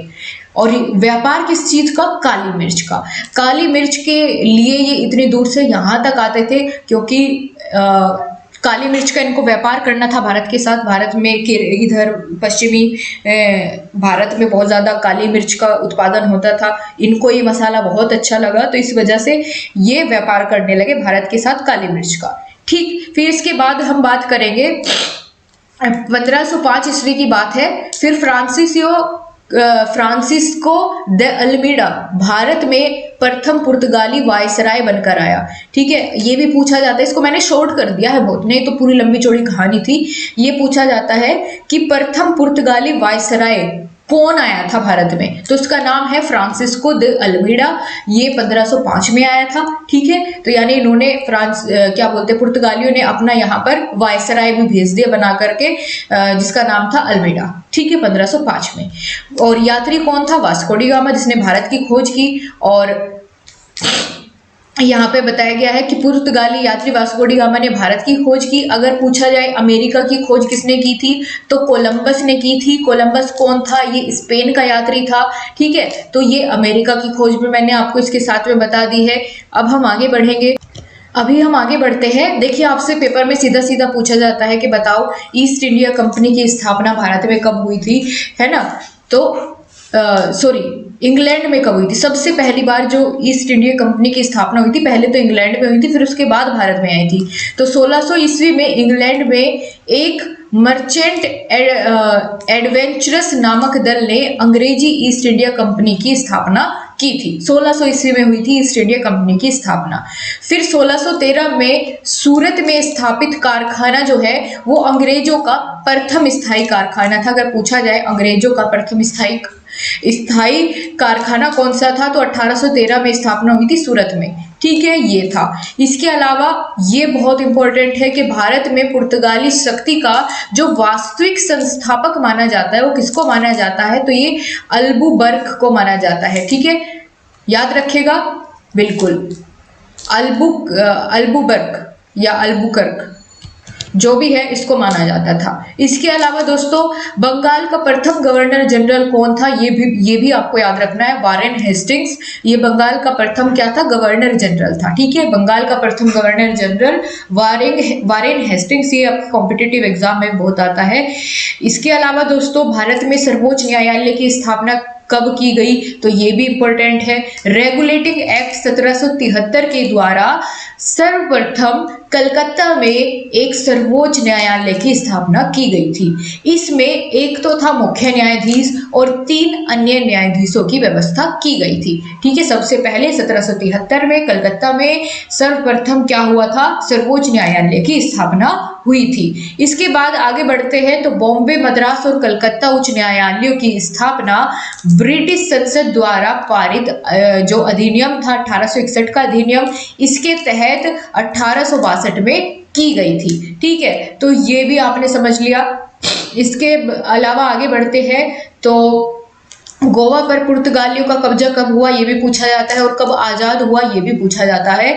तो गोवा पर पुर्तगालियों का कब्जा 1510 ईस्वी में हुआ था और ये आजाद कब हुआ था इससे? 1961 में। ठीक है, गोवा पता तो है, हमारे जो भारत का मैप है इंडिया का, ये नीचे वाला जो हिस्सा थोड़ा सा अजीब बन गया, लेकिन जो भी है यहाँ कहीं स्थित है। तो यहाँ गोवा पर कब्जा था पुर्तगालियों का, और ये बहुत बाद में जाकर के, देखो आज़ादी के कितने वर्षों बाद जाकर के फिर इसको यहाँ से हमने आज़ाद कराया था गोवा को। ठीक है, पुर्तगालियों के कब्जे से। तो सबसे लंबे समय तक इन्होंने पुर्तगालियों ने गोवा को अपने कब्जे में रखा। 1961 में जाकर के ये आज़ाद हुआ था। ठीक है, अंग्रेज 1600 ईस्वी में भारत आए थे और इनके साथ आई थी इंग्लैंड की महारानी एलिजाबेथ। कौन? एलिजाबेथ। इसके अलावा दोस्तों पुर्तगालियों के पश्चात जो है डच आए भारत में, लेकिन स्थापना कर दी थी इनसे पहले ईस्ट इंडिया कंपनी ने। ठीक है, डच से पहले ईस्ट इंडिया कंपनी की स्थापना अंग्रेजों ने कर दी थी। इसके बाद दोस्तों डच कंपनी आई। नीदरलैंड, हॉलैंड के व्यक्तियों को डच कहते हैं, ये आपको पता हो। इसके अलावा दोस्तों फिर यहाँ पर जब डच आए और अंग्रेज पहले से थे, तो डचों ने जब आने की कोशिश की तो अंग्रेजों को लगा भाई हमारे हाथ से ये निकल जाएगी सत्ता, तो उनका विरोध किया। ठीक है, अपने आप तो यहाँ पर जमकर बैठ गए अंग्रेज, लेकिन फिर जो कोई और भी आता था, फ्रांसीसी जो कोई और आते थे, फ्रांसीसी, डच, उन सब के साथ इन्होंने लड़ाई की बढ़िया अंग्रेजों ने। तो उसी लड़ाई में एक लड़ाई है वेदरा का युद्ध या वेदरा की लड़ाई, जो आपकी 59 में हुई थी। ठीक है, और ये इंपॉर्टेंट है इसीलिए लिखी है, नहीं तो हुई तो बहुत सारी है, लेकिन ये याद रखिए आप, वेदरा का युद्ध अंग्रेजों और डचों के बीच में हुआ। अंग्रेजों की तरफ से जो नेतृत्व कर रहा था वो रॉबर्ट क्लाइव था, जो कि बहुत ही चतुर था, और इधर डचों की तरफ से मीर जाफर था, और अंग्रेजों ने डचों को यहाँ पर क्या दी, मात दे दी, हरा दिया। ठीक, फिर इसके बाद 1746 से 48 तक एक युद्ध चला जिसको कर्नाटक का युद्ध कहते हैं, और ये पहला कर्नाटक का युद्ध था, प्रथम कर्नाटक युद्ध। ये अंग्रेज और फ्रांसीसियों के बीच में हुआ। ठीक है, अंग्रेजों और फ्रांसीसियों के बीच में हुआ। अंग्रेजों की तरफ से फिर से रॉबर्ट क्लाइव लड़ रहा था, और फ्रांस की तरफ से कौन था, फ्रांसीसी गवर्नर। इसमें जो है ये युद्ध जब इतने लंबे समय तक, देखो कितने साल चला, ठीक है, तो कई सालों तक जब ये चलता रहा, युद्ध खत्म होने का नाम ही नहीं ले रहा था, तो इन्होंने आपस में संधि कर ली। और संधि, कौन सी संधि हुई अंग्रेजों और फ्रांसीसियों के बीच, तो ये एक्सला स्पेल की संधि हुई, और इसके साथ ही ये युद्ध फिर समाप्त हो गया। इसमें जीता हारा कोई नहीं, बीच में संधि हो गई दोनों की। फिर दूसरा कर्नाटक का युद्ध हुआ 1748 में। जैसे ये खत्म हुआ, दूसरा शुरू हो गया। ठीक है, तो पहले युद्ध भी तो इतने लंबे लंबे समय तक चलते थे। फिर इसके बाद तृतीय कर्नाटक युद्ध 1756 से 1763 तक चला। तो ये टाइम पीरियड इसका आपको याद रखना है कि प्रथम कर्नाटक युद्ध, द्वितीय कर्नाटक युद्ध और तृतीय कर्नाटक युद्ध कब कब हुआ। ठीक है, ये आप टाइम इसका याद रख लीजिए। लगभग लगातार हुआ है, बस यहाँ पर 2 साल का गैप हुआ, फिर चला। ठीक है, तो ये हो गए हमारे कौन कौन से युद्ध हमने देखने थे। अब हम देखेंगे फ्रांसीसी जो भारत में आए थे, तो इनकी जो पराजय हुई थी अंग्रेजों के साथ, और ये क्यों हारे, इसके क्या कारण थे इनकी पराजय के, तो उसके कारण देखते हैं। फ्रांस की यूरोप में रुचि, और फ्रांस की शासन प्रणाली, कंपनी गठन का प्रारूप, नौसैनिक कमजोरी, है ना, इनके नौसैनिक कमजोरी थी, मतलब इतने ज्यादा बलशाली नहीं थी, या इनके पास इतने संसाधन उतने नहीं थे जितने कि अंग्रेजों के पास थे। और बंगाल में अंग्रेजी सफलता का प्रभाव, तो ये सब कुछ कारण थे फ्रांसीसियों की पराजय के। ये पूछ लिए जाते हैं कभी कभार आपसे। ठीक है, इसके अलावा दोस्तों बांडीवास का युद्ध हुआ, ये भी फ्रांसीसी और अंग्रेजों के बीच हुआ। जीता कौन, अंग्रेज। भाई अंग्रेज तो बड़े चालाक थे शुरुआत से, तभी तो सबसे ज्यादा लंबे समय तक ये टिके रहे। ठीक है, हमारे ऊपर राज करते रहे। फिर हुआ, ये सबसे इंपॉर्टेंट है, ये याद रख लेना, और कोई रखना मत रखना, लेकिन ये और इसके बाद एक और बताऊंगी, वो दोनों तो आपको याद रखने ही रखने हैं। ये है प्लासी का युद्ध। ये किस किस के बीच हुआ, अंग्रेजों के और बंगाल के नवाब के साथ ये युद्ध हुआ। बंगाल का नवाब कौन था, सिराजुद्दौला, और अंग्रेजों की तरफ से जो नेतृत्व कर रहा था वो कौन था, रॉबर्ट क्लाइव ही था। अब ये जो बंगाल का नवाब था तो ये भी पूरा बलशाली, लेकिन इसके साथ जो है वो आप कैसे कह सकते हैं कि देशद्रोह नहीं, मतलब क्या बोलते हैं, जब अपना ही कोई आदमी जो है वो धोखा दे दे, तो वो वाली चीज हो गई थी इसके साथ। इसका सेनापति था मीर जाफर, सिराजुद्दौला का। तो ये सिराजुद्दौला का जो सेनापति था, ये जाकर के अंग्रेजों के साथ मिल गया, है ना, और अंग्रेजों की तरफ से अपने नवाब के साथ इसने वो कर दी, बगावत कर दी अपने नवाब के साथ, और जिसकी वजह से फिर सिराजुद्दौला को इसमें हार का सामना करना पड़ा था, क्योंकि इसके अपने आदमी नहीं, सेनापति ही जब धोखा दे दे तो सेना तो क्या करेगी फिर। ठीक है, तो 1757 में प्लासी का युद्ध हुआ था, ये आप याद रखिएगा। अंग्रेजों के और बंगाल के नवाब के बीच हुआ था, जो कि सिराजुद्दौला था। और कई बार पूछ लिया जाता है कि सिराजुद्दौला का जो सेनापति था वो कौन था, मीर जाफर था। अंग्रेजों की तरफ से रॉबर्ट क्लाइव था। ठीक है, इसकी वजह से क्या हुआ, जब अंग्रेज यहाँ जीत गए तो ईस्ट इंडिया कंपनी की शक्ति बढ़ गई, है ना, भारत में ब्रिटिश साम्राज्य का श्री गणेश हो गया। भाई यहीं से शुरुआत हो गई और पूरी तरीके से इन्होंने कब्जा लिया। आगे बात करेंगे 1764 का बक्सर युद्ध, एक ही है, आप याद रख लेना।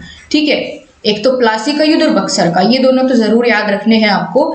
तो 1764 में हुआ बक्सर का युद्ध, अंग्रेजों के और यहाँ पर आपका मीर कासिम के बीच में ये जो है लड़ाई हुई। और जो अंग्रेजों की तरफ से नेतृत्व करता था इसमें हेक्टर मुनरो था। ठीक है, और इधर मीर कासिम, सुजाउद्दौला और शाह आलम द्वितीय अलग अलग जब इन्हें लगा कि भैया अंग्रेज तो हमारे ऊपर भारी पड़ रहे हैं, तो अवध का नवाब, दिल्ली का सम्राट, ये सारे आपस में एक साथ मिल गए कि भाई अकेले को तो ये हमें हरा देगा एक एक करके, क्यों ना सारे साथ आ जाओ, अभी भी समय है, तो सारे साथ मिल करके लड़ेंगे। तो जीत सकते हैं, नहीं तो फिर तो हमारी बारी आनी ही आनी है। लेकिन फिर भी ऐसा नहीं हो पाया, अंग्रेज जो है यहाँ पर भारी पड़े और इन्होंने इस युद्ध के बाद जो है पूरी तरीके से सत्ता स्थापित कर ली भारत में अपनी, अंग्रेजों ने। ठीक है, तो ये युद्ध आपको ध्यान रखने हैं। अब हम आगे चलेंगे और यहाँ पर एक और यहाँ पर इसके बारे में आप देखेंगे इस चैप्टर में जो दिया गया है आपका आंगल मैसूर युद्ध।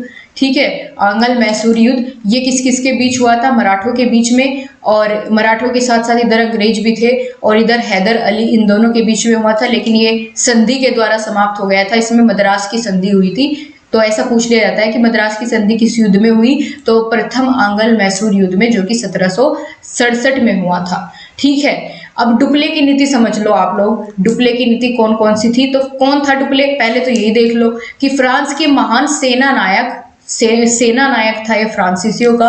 और डुप्ले की गणना विश्व के उन महान सेना नायकों और राजनीतिज्ञों में की जाती है जिनका इतिहास में अपना विशिष्ट स्थान हो, है ना। तो ये कैसे इसकी नीति को इतना इम्पोर्टेंस दी गई है आपको पढ़ने को भी मिलेगा।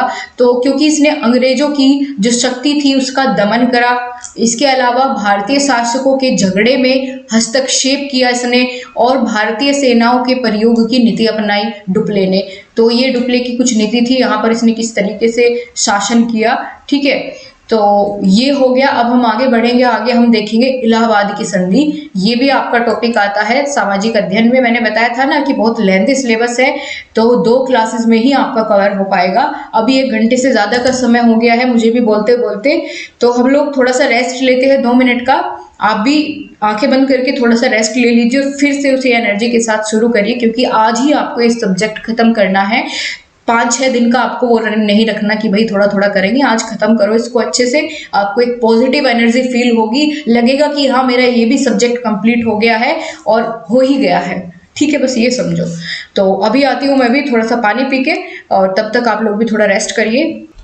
तो आपका टॉपिक शुरू होता है इलाहाबाद की संधि, और यहाँ पर इसमें 2 संधि है इलाहाबाद की, प्रथम संधि और द्वितीय संधि, दोनों के बारे में समझेंगे। ये आपके जो सिलेबस है उसमें बढ़िया सा टॉपिक दिया गया है। तो इलाहाबाद की प्रथम संधि क्या थी, कब हुई, इसमें कौन कौन सी शर्तें रखी गई, ये चीज़ें हमें इसमें जाननी होंगी। तो दोस्तों पहले हम बात करेंगे इलाहाबाद की प्रथम संधि की, जो कि 1765 में हुई थी, 12 अगस्त 1765 को।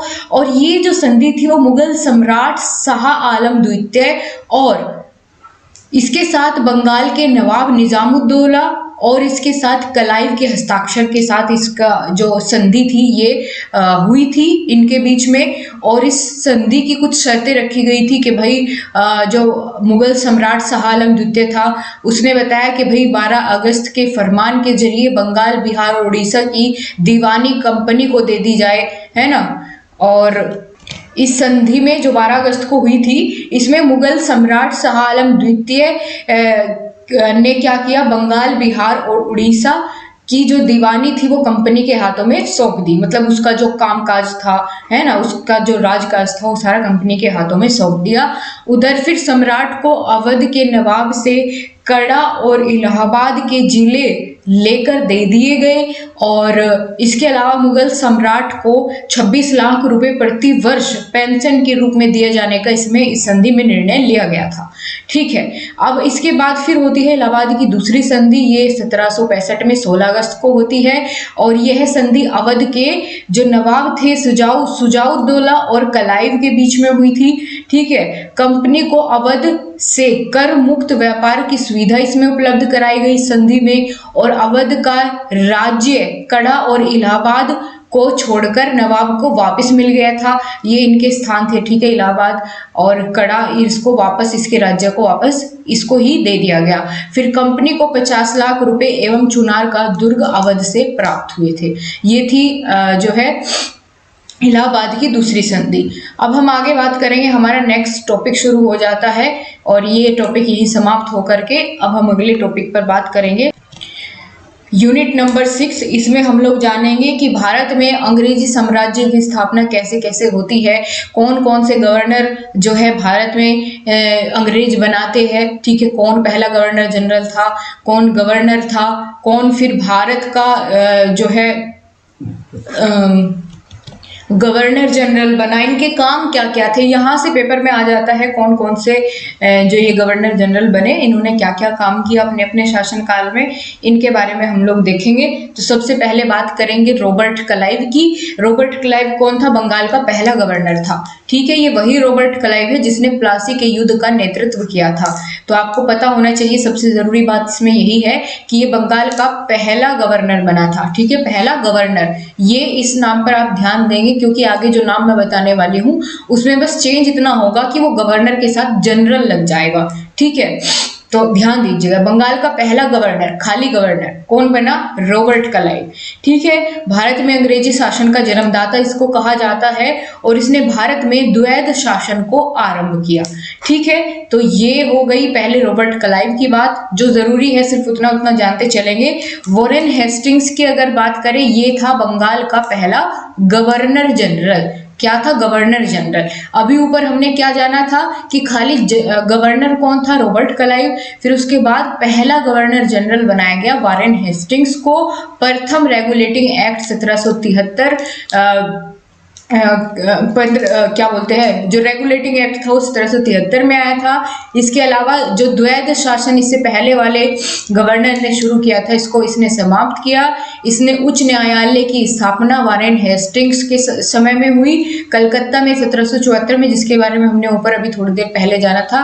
तो उच्च न्यायालय की स्थापना की गई, जिसका प्रथम न्यायाधीश कौन बना? तो एलिजार्ड इम्पे। ठीक है, एलिजार्ड इम्पे ये पहले न्यायाधीश बने थे। इसके अलावा प्रथम आंग्ल मराठा युद्ध हुआ इसके शासनकाल में, जिसमें सालाबाई संधि के द्वारा वो समाप्त हो गया। फिर प्रथम मदरसे की स्थापना भी वॉरेन हेस्टिंग्स के समय में हुई, कलकत्ता में 1781 में। फिर बनारस संस्कृत विद्यालय जो है, बनारस संस्कृत विद्यालय, ये भी इसी के समय में जोनाथन डंकन के द्वारा जो है स्थापित किया गया। ठीक है, बनारस संस्कृत विद्यालय वॉरेन हेस्टिंग्स के समय की बात चल रही है। अब हम बात करेंगे लॉर्ड कॉर्नवालिस। लॉर्ड कॉर्नवालिस ये भारत में जो नागरिक सेवा का जनक इसको माना जाता है। ठीक है, सिविल सेवा व पुलिस का जनक भी इसको माना जाता है। स्थायी बंदोबस्त की शुरुआत इसने की थी। ठीक है, इतना इसके बारे में जानना था लॉर्ड कॉर्नवालिस के। और सबसे बड़ी बात जो पूछी जाती है इसके बारे में वो ये है कि इसका मकबरा कहाँ स्थित है। कॉर्नवालिस का मकबरा जो है उत्तर प्रदेश के गाजीपुर में स्थित है। कहाँ है? उत्तर प्रदेश के गाजीपुर में स्थित है। आप लोग फालतू के कमेंट बिल्कुल भी ना करें, क्लास में ध्यान दीजिए। कमेंट में आपके अब नहीं देखूंगी क्योंकि मैराथन क्लास है, मुझे पता है मुझे समय से पहले पूरा कराना है। अगर मैं आपके कमेंट्स बीच में लेती रहूंगी तो ये 2 घंटे की जगह 4 घंटे की क्लास चली जाएगी और समझ कुछ नहीं आएगा। तो इसलिए आज मैराथन क्लास रखी गई है। आज आप लोग शांति से बने रहो, कोई भी परेशानी होती है लास्ट में बताना मुझे, बीच में मैं नहीं सुनने वाली। ठीक है, तो ये मैराथन नहीं तो अधूरी रह जाएगी, इसलिए आपके कमेंट्स में नहीं देख पा रही हूँ। अभी आगे बढ़ो। Lord Wellesley. लॉर्ड वेलेस्ली की अगर बात करें तो इसे सहायक संधि का जनक माना जाता है। बंगाल का शेर इसको बोला जाता है। इसने फोर्ट विलियम कॉलेज की स्थापना की थी कलकत्ता में 1800 ईस्वी में। ठीक है, फोर्ट विलियम कॉलेज की स्थापना लॉर्ड वेलेस्ली ने की। इसके बाद Lord William Bentinck. Lord William Bentinck Bharat का प्रथम गवर्नर जनरल बना। ठीक है, वो कौन सा था? वो बंगाल का था जिसके बारे में ऊपर बात करी। ये कहाँ का है? ये भारत का कहलाया, भारत का। ठीक है, भारत का प्रथम गवर्नर जनरल कौन बना? लॉर्ड विलियम बेंटिंग बना। इसने बहुत सारे सही सही काम किए, जैसे सती प्रथा पर रोक लगा दी, है ना, ठगी प्रथा का अंत कर दिया। इसके अलावा इसने मैकाले की जो शिक्षा पद्धति थी उसका अनुमोदन किया। मैकाले की शिक्षा पद्धति क्या थी? उसने कहा था कि शिक्षा का माध्यम और उच्च स्तरीय प्रशासन की भाषा जो है वो अंग्रेजी होनी चाहिए। मैकाले की शिक्षा नीति थी ये कि भैया अंग्रेजी को इसने बहुत बढ़ावा दिया था यहाँ पर। उसके बाद बात करेंगे, बहुत इंपॉर्टेंट है, लॉर्ड डलहौजी। इसने जो है ब्रिटिश साम्राज्य का सबसे ज्यादा विस्तार किया लॉर्ड डलहौजी ने। और इसके अलावा दोस्तों इसने व्यापगत का सिद्धांत या व्यापगत, ये एक ही चीज है, बस नाम अलग अलग है। लॉर्ड डलहौजी ने राज्य हड़प नीति जो चलाई थी, डॉक्ट्राइन ऑफ लैप्स इसको इंग्लिश में कहा जाता है, और एक और नाम से जाना जाता है व्यापगत का सिद्धांत, ये बनाया। यानी अगर किसी भी जो राज्य था उसका कोई भी शासक या उत्तराधिकारी अगर नहीं होता था तो उसको ये हड़प लेते थे। ठीक है, तो ये राज्य हड़प नीति इसने चलाई। जैसे झांसी में जो झांसी की रानी लक्ष्मीबाई थी, तो उनका कोई उत्तराधिकारी नहीं था। ठीक है, वो कहते थे कि हम इसको नहीं मानेंगे, अगर आपने ये गोद लिया हुआ पुत्र है हम इसको नहीं मानते, आपका कोई उत्तराधिकारी नहीं है, तो उनके राज्य को हड़प लिया। ठीक है, इस तरीके से इन्होंने कई सारे जो है जगहों पर कब्जा कर लिया था, जैसे सितारा।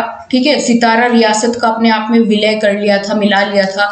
फिर लॉर्ड डलहौजी के समय में भारत की जो ग्रीष्मकालीन राजधानी बनाई गई थी, ठीक है, भारत की ग्रीष्मकालीन जो है वो राजधानी कौन सी बनाई गई थी, ये तो मैं यहाँ लिखना भूल ही गई कि किसको बनाया राजधानी, तो शिमला को। ठीक है, तो यहाँ शिमला ये ग्रीष्मकालीन राजधानी बनाई गई थी इसके समय में। इसके अलावा दोस्तों इसके समय में IIT रुड़की, ठीक है, रेल सेवा, डाक सेवा की शुरुआत हुई थी। और पहली रेल कहाँ से कहाँ तक चली थी और कब चली थी, तो पहली रेल मुंबई से ठाणे तक जो है वो चली थी, और 16 अप्रैल 1853 को। ये इंपॉर्टेंट है, पहली रेल कहाँ से कहाँ तक चली और कब चली। ठीक है, 1853 में पहली रेल चली थी लॉर्ड डलहौजी के समय में। फिर हम आगे बात करें तो सिविल सेवा के लिए जो कॉम्पिटिटिव एग्जाम होता है, परीक्षा होती है, उसको शुरू किया था लॉर्ड डलहौजी ने। अच्छा, एक बार जल्दी से मुस्कुरा दीजिए क्योंकि आपका जो हिस्ट्री का पोर्शन है वो खत्म हो चुका है। अब हम आगे बढ़ेंगे, ज्योग्राफी वाले पोर्शन आपका शुरू होगा SST में। तो फटाफट आगे बढ़ते हैं और शुरुआत करते हैं। लगभग 20 मिनट और हम इस क्लास को लेंगे, तब इसको समाप्त करेंगे, क्योंकि फिर हम बिल्कुल मिडिल में होंगे, है ना। लगभग आधा सिलेबस कवर करते ही हम इस क्लास को वाइंड अप करेंगे, देन अगले पार्ट में फिर आगे से शुरुआत करेंगे। ओके गाइस, तो चलो फिर नेक्स्ट यूनिट की शुरुआत करेंगे। यूनिट नंबर 7 जिसका नाम है जीव मंडल, प्राकृतिक प्रदेश एवं जनजीवन। अच्छा, सबसे पहले हमें यही पता होना चाहिए कि जीव मंडल क्या होता है। भाई जीव मंडल तो बता दो है क्या। तो पृथ्वी के धरातल पर वह सीमित क्षेत्र जहां भूमि, जल और वायु परस्पर संपर्क में आते हैं, वही क्या कहलाता है, जैव मंडल कहलाता है। ठीक है, जहां पर क्या होता है, भूमि भी हो, जल भी हो, वायु भी हो, वही क्या है, जैव मंडल है। ओके, अब इसको हम जो है ताप कटिबंधों के आधार पर हम प्राकृतिक प्रदेशों का कुछ इस प्रकार से वर्गीकरण कर सकते हैं, उष्ण कटिबंधीय, शीतोष्ण कटिबंधीय, है ना। इस तरीके से हम इनका क्या कर सकते हैं, वर्गीकरण कर सकते हैं प्राकृतिक प्रदेशों का। तो सबसे पहले हम लोग देखेंगे प्राकृतिक प्रदेश मतलब वनों का। ठीक है, किसके आधार पर, ताप के आधार पर। तो पहला प्रकार कौन सा होगा, उष्ण कटिबंधीय प्रदेश। उष्ण कटिबंधीय प्रदेश में कौन कौन से वन आ जाएंगे या कौन कौन से प्रदेश आ जाएंगे, जैसे उष्ण कटिबंधीय वर्षा वन प्रदेश, मानसूनी प्रदेश जहां पर बहुत ज्यादा बारिश होती है ना। फिर सवाना प्रदेश, उष्ण कटिबंधीय मरुस्थलीय प्रदेश, ये सभी किसके अंदर आएंगे, उष्ण कटिबंधीय के अंतर्गत आएंगे। फिर आता है शीतोष्ण कटिबंधीय, ये भूमध्य सागरीय जलवायु प्रदेश, शीतोष्ण मरुस्थलीय प्रदेश, स्टेपी प्रदेश, ये सब किस में आ जाएंगे, शीतोष्ण कटिबंधीय प्रदेश में। आगे मैं आपको बताऊंगी भी कि कौन कौन सा जो जैसे स्टेपी मैदान हो गया, है ना, और इसके अलावा प्रेयरी घास का मैदान हो गया, तो ये किस किस में आएंगे, ये आपको आगे टेबल की हेल्प से मैं समझाऊंगी। अभी आगे बढ़ते हैं। तीसरा प्रकार कौन सा है, शीत कटिबंधीय प्रदेश। इसमें टैगा प्रदेश और टुंड्रा प्रदेश ये सभी आते हैं। यूपी टेट के आपका जो SST का सिलेबस है उसमें ये सारी चीजें वहां भी आपको ये देखने को मिलेगी। अब कुछ वन लाइनर की फॉर्म में कुछ फैक्ट्स यहाँ पर हम लोग जानेंगे इस चैप्टर से रिलेटेड, कि स्थानांतरित जो कृषि होती है उसको अमेरिका में लैटिन भाषा का शब्द है मिल्पा कहते हैं, और अफ्रीका में फेंग के नाम से जानते हैं स्थानांतरित कृषि को। ठीक है, और इंडोनेशिया में लदांग कहते हैं किसको, स्थानांतरित कृषि को। अलग अलग देशों में अलग अलग नाम दिया गया है, जैसे अमेरिका में मिल्पा, अफ्रीका में फेंग, इंडोनेशिया में लदांग। ओके, और वन्य जीव जंतुओं की संख्या अफ्रीका के सवाना में क्या है, सबसे ज्यादा है, विश्व में सर्वाधिक है। वन्य जीव जंतुओं की संख्या अफ्रीका के जो सवाना घास स्थल है या मैदान है वहां विश्व में सबसे अधिक है, सर्वाधिक है। ऊंट को रेगिस्तान का जहाज कहा जाता है, आप सभी जानते होंगे। आगे बढ़ेंगे तो आगे हम लोग देखेंगे, एक होता है कोणधारी वन। कोणधारी वन, या इनको शंकुधारी वन भी कहते हैं। टैगा प्रदेशों में वातावरणीय अनुकूलन कर यहाँ के जो वन होते हैं, वनों में वृक्षों की जो पत्तियां होती है वो कोण बनाती है, कोण जैसी बन जाती है, जिसके कारण इसे शंकुधारी या कोणधारी वन कहा जाता है, क्योंकि इनकी पत्तियां जो है वो अनुकूलन करने के लिए कोण बनाती है। ओके, आगे बढ़े। टुंड्रा का जो शाब्दिक अर्थ होता है वह होता है बंजर भूमि। क्या होता है? बंजर भूमि होता है। और उत्तरी अमेरिका में टुंड्रा प्रदेश में एक जनजाति रहती है जिसको हम कहते हैं एस्किमो जनजाति, जो शिकार करते हैं और मत्स्य पकड़ते हैं, यानी मछली पकड़ते हैं, और इनके निवास का जो स्थान होता है उसको हम इग्लू के नाम से जानते हैं। ठीक है, बर्फ से बना घर जो हिमशिलाओं से बने हुए होते हैं, यानी बर्फ की चट्टानों से ये इनके घर जो है वो बने हुए होते हैं। टुंड्रा प्रदेशों में भारत ने अपने अनुसंधान केंद्र बनाए हुए हैं, जैसे अंटार्कटिका पर भारत का दक्षिण गंगोत्री और मैत्री जो है ये क्या है? अनुसंधान केंद्र प्रमुख है। ठीक है, भारत ने अपने अनुसंधान केंद्र बनाए हुए हैं अंटार्कटिका में। कौन कौन से? दक्षिण गंगोत्री और मैत्री, ये भी आपका यूपी टेट के सिलेबस में है। इसके अलावा रूसी भाषा में टुंड्रा का अर्थ होता है दलदली मैदान। ठीक है, रूसी भाषा में क्या होगा? दलदली मैदान। और अमेरिक जो इसका क्या नाम, शाब्दिक अर्थ अगर पूछे तो बंजर भूमि। इसके अलावा जो टुंड्रा प्रदेश का विस्तार है वो ग्लोब में आपको कहां से कहां तक देखने को मिलेगा? तो 65 डिग्री अक्षांशों से ध्रुवों की ओर। ध्रुव कौन से होते हैं? ये, ठीक है, नॉर्थ पोल और साउथ पोल। तो 65 डिग्री से पोल की तरफ, ध्रुवों की तरफ का जो एरिया होगा ये किस में आएगा? टुंड्रा प्रदेश में आएगा। ठीक है, इतनी चीज हो गई। अब आगे देखें तो उत्तरी ध्रुव और दक्षिणी ध्रुव पर 6 महीने का तो दिन होता है और 6 महीने रात रहती है। अब आगे हम बात करेंगे शीत कटिबंध के बारे में। शीत कटिबंध क्या होता है? तो दोनों गोलार्धों में 66.5 डिग्री अक्षांश से ध्रुवीय केंद्रों के बीच के क्षेत्र को हम शीत कटिबंधीय कहते हैं। यहाँ बहुत ज्यादा ही ठंड होती है ना, क्योंकि जितना भी आप पोल की तरफ जाएंगे टेम्परेचर कम होता जाएगा। फिर इसके अलावा जलवायु की अगर बात करें, जलवायु कहते किसे है? तो जलवायु के अंतर्गत तापमान और वर्षा का अध्ययन किया जाता है और किसी एक विस्तृत क्षेत्र में लंबे समय तक बने रहने वाले मौसम को ही हम जलवायु कहते हैं। अब आगे हम लोग देखेंगे दोस्तों जैविक और अजैविक घटक के बारे में, बायोटिक और एबायोटिक कंपोनेंट के बारे में। 2017 में भी यहाँ से प्रश्न बना था आपका कि जैविक घटक किसे कहते हैं। तो देखिए, जैविक घटक वे घटक होते हैं जिनका संबंध सजीव से होता है, जिनमें जीवन होता है। ठीक है, जीव जंतु, पादप और सूक्ष्म जीव ये सभी मिलकर एक परितंत्र की संरचना करते हैं। और जैविक घटक होते हैं सूर्य के प्रकाश की विकिरण ऊर्जा के प्रयोग से प्रयोग करने के आधार पर ये जैविक घटकों को 3 भागों में हम लोग बांटते हैं। ठीक है, कौन कौन से? उत्पादक, उपभोक्ता और अपघटक। ये आपका साइंस में टॉपिक आया था सेकंड सेमेस्टर में, अगर आपको याद हो। उत्पादक, उपभोक्ता और अपघटक, प्रोड्यूसर, कंज्यूमर और डीकंपोजर। ठीक है, इनको 3 भागों में बांटा गया है या 3 श्रेणियों में बांटा गया है ऊर्जा के प्रयोग करने के आधार पर। जैसे ये देखिए 2018 में आया था आपका क्वेश्चन कि उत्पादक किसे कहते हैं। तो उत्पादक वे होते हैं जो अपना भोजन जो है वो स्वयं बनाते हैं। कैसे बनाते हैं? स्वयं बनाते हैं।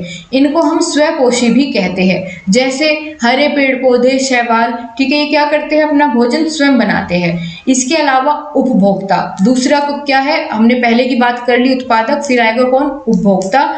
उपभोक्ता यानी कंज्यूमर। उपभोक्ता वे होते हैं जो अपना भोजन का उत्पादन प्राप्त करते हैं किसी दूसरे से, किसी दूसरे पर निर्भर रहते हैं। ठीक है, इनको परजीवी या परपोषी भी कहते हैं क्योंकि ये दूसरों से अपना भोजन बनाते हैं, स्वयं अपना भोजन नहीं बना सकते। ठीक है, और उपभोक्ता को भी हमने 3 श्रेणियों में बांटा गया है। कौन कौन सी? अगर मैं बात करूं कौन कौन से उपभोक्ता है, एक तो प्राथमिक उपभोक्ता, ठीक है, प्राथमिक उपभोक्ता या प्राइमरी कंज्यूमर। फिर होता है आपका द्वितीयक उपभोक्ता,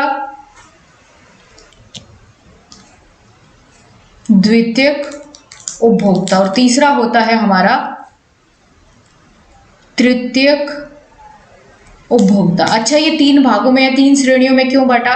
देखिए, प्राथमिक उपभोक्ता तो वो होगा जो शाकाहारी होगा, जो अपना भोजन सिर्फ पेड़ पौधों से बनाता है।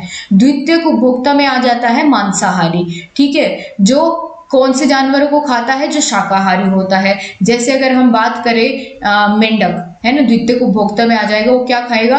कीड़ी मकोड़े मच्छर ये सब चीज खाता है। फिर आ जाता है तृतीयक उपभोक्ता, जो शाकाहारी और मांसाहारी दोनों होता है, ठीक है, ये इसमें आ जाएगा। तो इस प्रकार से 3 श्रेणियां भी होती है उपभोक्ता की। और हमने उत्पादक देख लिया, उपभोक्ता देख लिया, अब हम देखेंगे अपघटक, है ना। अपघटक क्या होता है यही मैं आपको बता देती हूँ। डिकम्पोजर, ये किसी भी जीव जंतु या पादप के मरने के बाद या उसके गलने के बाद, उसके जीवन के समाप्ति के बाद ये अपना काम करना शुरू करते हैं। इसको प्रकृति का सफाई कर्मी भी कहा जाता है, उसको गलाने के लिए, ठीक है। ये अपघटक जो है अपना काम शुरू करते हैं। ये इनसे अपना भोजन बनाते हैं, सड़ी गले पदार्थों से अपना भोजन बनाते हैं। ये अपघटक हो गया। इसके अलावा हम आगे बढ़ेंगे, आगे हमको देखना है अजैविक घटक। जैविक घटक हमने देख लिया, अब हम बात करेंगे अजैविक घटक की। बीटीसी 2017 में पूछा गया ये क्वेश्चन है। एबायोटिक कंपोनेंट्स, ये क्या होते हैं? अजैविक घटकों के अंतर्गत निर्जीव आते हैं, ठीक है, जिनमें जीवन ना हो। ये सभी परितंत्र हेतु अति आवश्यक है। ये भी परितंत्र जब तक सुचारू रूप से नहीं चल सकता जब तक कि जैविक और अजैविक घटक दोनों की बराबरी की हिस्सेदारी ना हो, ठीक है, यानी दोनों ही आपस में अंतःक्रिया करते रहते हैं, जैविक घटक अजैविक घटक। और एक के भी ना होने से यहाँ पर फर्क पड़ेगा। अगर कोई सभी इसमें से अपनी अंतःक्रिया अगर करनी बंद कर दे, चाहे वो जैविक हो अजैविक हो, दोनों की बराबर हिस्सेदारी होती है। अगर इनमें से कोई भी एक कंपोनेंट कम हो गया तो नहीं हो पाएगा। अच्छा, कौन कौन से होते हैं जैविक घटक? जैसे ताप, तापमान, दाब, सूर्य का प्रकाश, खनिज लवण, सभी गैसें, ये क्या है? अजैविक है, अजैविक घटक है। पहाड़, नदियां, ठीक है, ये सभी अजैविक घटक है। अब इसको हम आगे बात करेंगे दोस्तों। और हाँ गाइस, अगर आप लोग इन मैराथन क्लासेस की पीडीएफ चाहते हैं तो आपके लिए एक गिव अवे रखा गया है कि आप में से जो भी 10 ऐसे बच्चे होंगे जो सबसे ज़्यादा चैनल को सब्सक्राइब करवाएंगे अपने फ्रेंड्स से, उसका स्क्रीनशॉट सेंड करेंगे एक मोबाइल नंबर पर, जो कि मैंने आपको पिछली मैराथन क्लास में भी दिया था। मैं अभी एक बार फिर से नोट कर देती हूँ।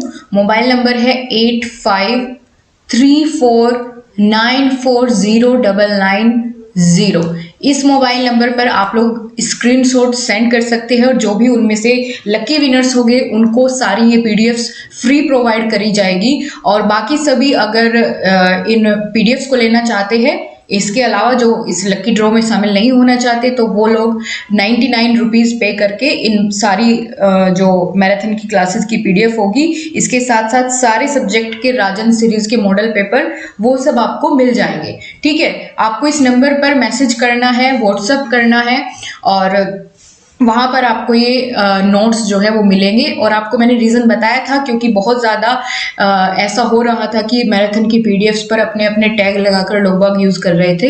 इस वजह से छोटा सा पेमेंट रखा गया है। अगर आपको ज़रूरत है तो आप ले सकते हैं, नहीं है तो भी कोई बात नहीं। ओके, चलो हम आगे शुरू करेंगे अपनी क्लास को। तो वहाँ पर आपकी टीम मेंबर से बात हो जाएगी। और इतना आप लोग सभी जानते हैं, इतना कोई बड़ी इस पे मैंने अमाउंट नहीं रखी है, छोटी सी, जिससे कि जिसको ज़रूरत है वही ले, कोई मिसयूज़ वाला ना ले, इसी वजह से रखी है, ठीक है। और बाकी आप लोग जानते ही है कि समय और मेहनत दोनों लगा हुआ है पीडीएफ्स को बनाने में। अब हम आगे देखेंगे, इसी टॉपिक को पूरा करते हैं आज की क्लास में, बस थोड़ा सा ही बाकी है ये वाला यूनिट, फिर नेक्स्ट यूनिट नेक्स्ट क्लास से शुरू करेंगे। तो अभी हम पढ़ेंगे घास के मैदान, जो कि अभी ऊपर हमने टॉपिक देखा था घास के मैदान, उसी को यहाँ पर थोड़ा सा एक्सप्लेन किया गया है और कुछ ट्रिक्स की हेल्प से भी इसको समझाने की कोशिश की गई है। तो उष्ण कटिबंधीय घास के मैदान और शीतोष्ण कटिबंधीय घास के मैदान की अगर हम बात कर रहे थे अभी थोड़ी देर पहले, तो उनमें पहले हम जानेंगे उष्ण कटिबंधीय घास के मैदान कौन कौन से है, कहाँ कहाँ स्थित है, ठीक है। तो भूमध्य रेखा है, भूमध्य रेखीय प्रदेश में 10 डिग्री से 25 डिग्री अक्षांश के मध्य जो है उष्ण कटिबंधीय घास के मैदान का जो क्षेत्र होता है वो होता है। इसमें कौन कौन से मैदान आएंगे? सवाना घास का मैदान, लानोस, कैंपास, पार्कलैंड और सेलियास, ठीक है। ये सभी क्या है? घास के मैदान है। कौन कौन सा कहाँ स्थित है ये भी याद रखना है। सवाना घास का मैदान अफ्रीका में है, लानोस वेनेजुएला में है, कंपास ब्राजील और अर्जेंटीना में है, इसके अलावा पार्कलैंड दक्षिण अफ्रीका में है, ठीक है, सेलियास अमेजिन बेसिन में है। अब बात करेंगे शीतोष्ण कटिबंधीय घास के मैदानों की जो 30 डिग्री अक्षांश से 45 डिग्री अक्षांश के मध्य है। कौन कौन से आ जाते हैं शीतोष्ण कटिबंधीय घास के मैदानों में? तो प्रेयरी घास का मैदान कहाँ है? अमेरिका में है, पंपास अर्जेंटीना में, स्टेपीज यूरेशिया में, वेल्ड दक्षिण अफ्रीका में, डाउन्स कहाँ है? ऑस्ट्रेलिया में, ठीक है। और यहाँ पे ये ट्रिक लिखी गई है कि कौन कौन सा घास का मैदान कहाँ स्थित है, ठीक है। ये ट्रिक जैसे दक्षिण अफ्रीका वेल्ड, अगर वेल्ड अफ्रीका जो वेल्डिंग मशीन से वेल्ड जो करते हैं ना, अगर वो फ्री का हो जाए तो ज्यादातर लोग क्या करेंगे, अपनी टूटी फूटी वस्तुओं पर फ्री का वेल्ड करवाएंगे। तो अफ्रीका से क्या बना? दक्षिण अफ्रीका से फ्री का क्या है? वेल्ड है। इस तरीके से ये ट्रिक आपको समझनी होगी, यहाँ पर लिखी गई है, ठीक है। अब हम आगे बढ़ेंगे और यहाँ पर आपका लास्ट टॉपिक आ जाता है जलवायु को प्रभावित करने वाले कारक और मौसम और जलवायु में अंतर। तो जलवायु को प्रभावित करने वाले कौन कौन से कारक है और जलवायु, पहले मैं आपको बता देती हूँ एक बार फिर से कि किसी भी बड़े इलाके का जो औसत मौसम होता है, जो कि एक लंबे समय से बना रहता है, उसी को हम साधारण से शब्दों में जलवायु कह देते हैं। अब जलवायु को प्रभावित करने वाले कौन कौन से कारक है वो आप लोग एक बार देख लीजिए, जैसे तापमान, आर्द्रता, वर्षा, मेघ, वायु वेग, वायु दिशा, ठीक है, ये सभी क्या है? ओलावृष्टि, ये सभी जलवायु को प्रभावित करने वाले प्रमुख कारक है। अब मौसम और जलवायु में एक बार अंतर देख लीजिए आप लोग, इसी के साथ हमारी क्लास आज की खत्म होगी। मौसम क्या है और जलवायु क्या है? मौसम जो है वो वायुमंडल की अल्पकालीन दशा को कहते हैं, यानी जो कुछ ही समय के लिए होता है और थोड़े थोड़े समय पर चेंज हो जाता है, पता भी नहीं चलता कब बारिश हो गई है ना, कब आंधी आ गई, कब धूप निकल गई। तो जो अल्पकालीन समय के लिए होता है उसको मौसम कहते हैं, और जो दीर्घ औसत दशाओं का परिणाम होता है वह क्या कहलाता है? जलवायु कहलाता है। मौसम के जो क्षेत्र है वो सीमित रहता है, मौसम का क्षेत्र। जलवायु का क्षेत्र काफी विस्तृत होता है, ऐसा नहीं कि भाई एक गांव की ही जलवायु देखी जाए, जलवायु पूरे देश की है ना, इस तरीके से देखी जाती है, एक विस्तृत क्षेत्र की। मौसम आप जगह जगह का अलग अलग देख पाएंगे, इसका क्षेत्र सीमित होता है। मौसम में परिवर्तन प्रतिदिन अथवा कुछ घंटों के लिए भी हो सकता है, लेकिन जलवायु में अल्पकालीन परिवर्तन नहीं होते हैं, ठीक है। इसके अलावा जिन स्थानों का मौसम हमेशा खराब रहता है वहां की जलवायु कभी भी अच्छी नहीं होती। जिन स्थानों की जलवायु अच्छी रहती है वहां का मौसम खराब भी हो सकता है। ये थोड़ा सा अपोजिट है इसका एक दूसरे के। मौसम मनुष्य के दैनिक जीवन को प्रभावित करता है, लेकिन जलवायु मनुष्य के व्यवसाय उद्योगों पर भी प्रभाव डालती है। तो ये इन दोनों के बीच में डिफरेंस हो गया। अब नेक्स्ट क्लास में हम लोग यहाँ से शुरुआत करेंगे आपकी यूनिट नंबर 8 से, जिसमें हम भूखंडों का विभाजन जानेंगे। तो आज की क्लास को हम लोग यहीं पर फिनिश करते हैं दोस्तों।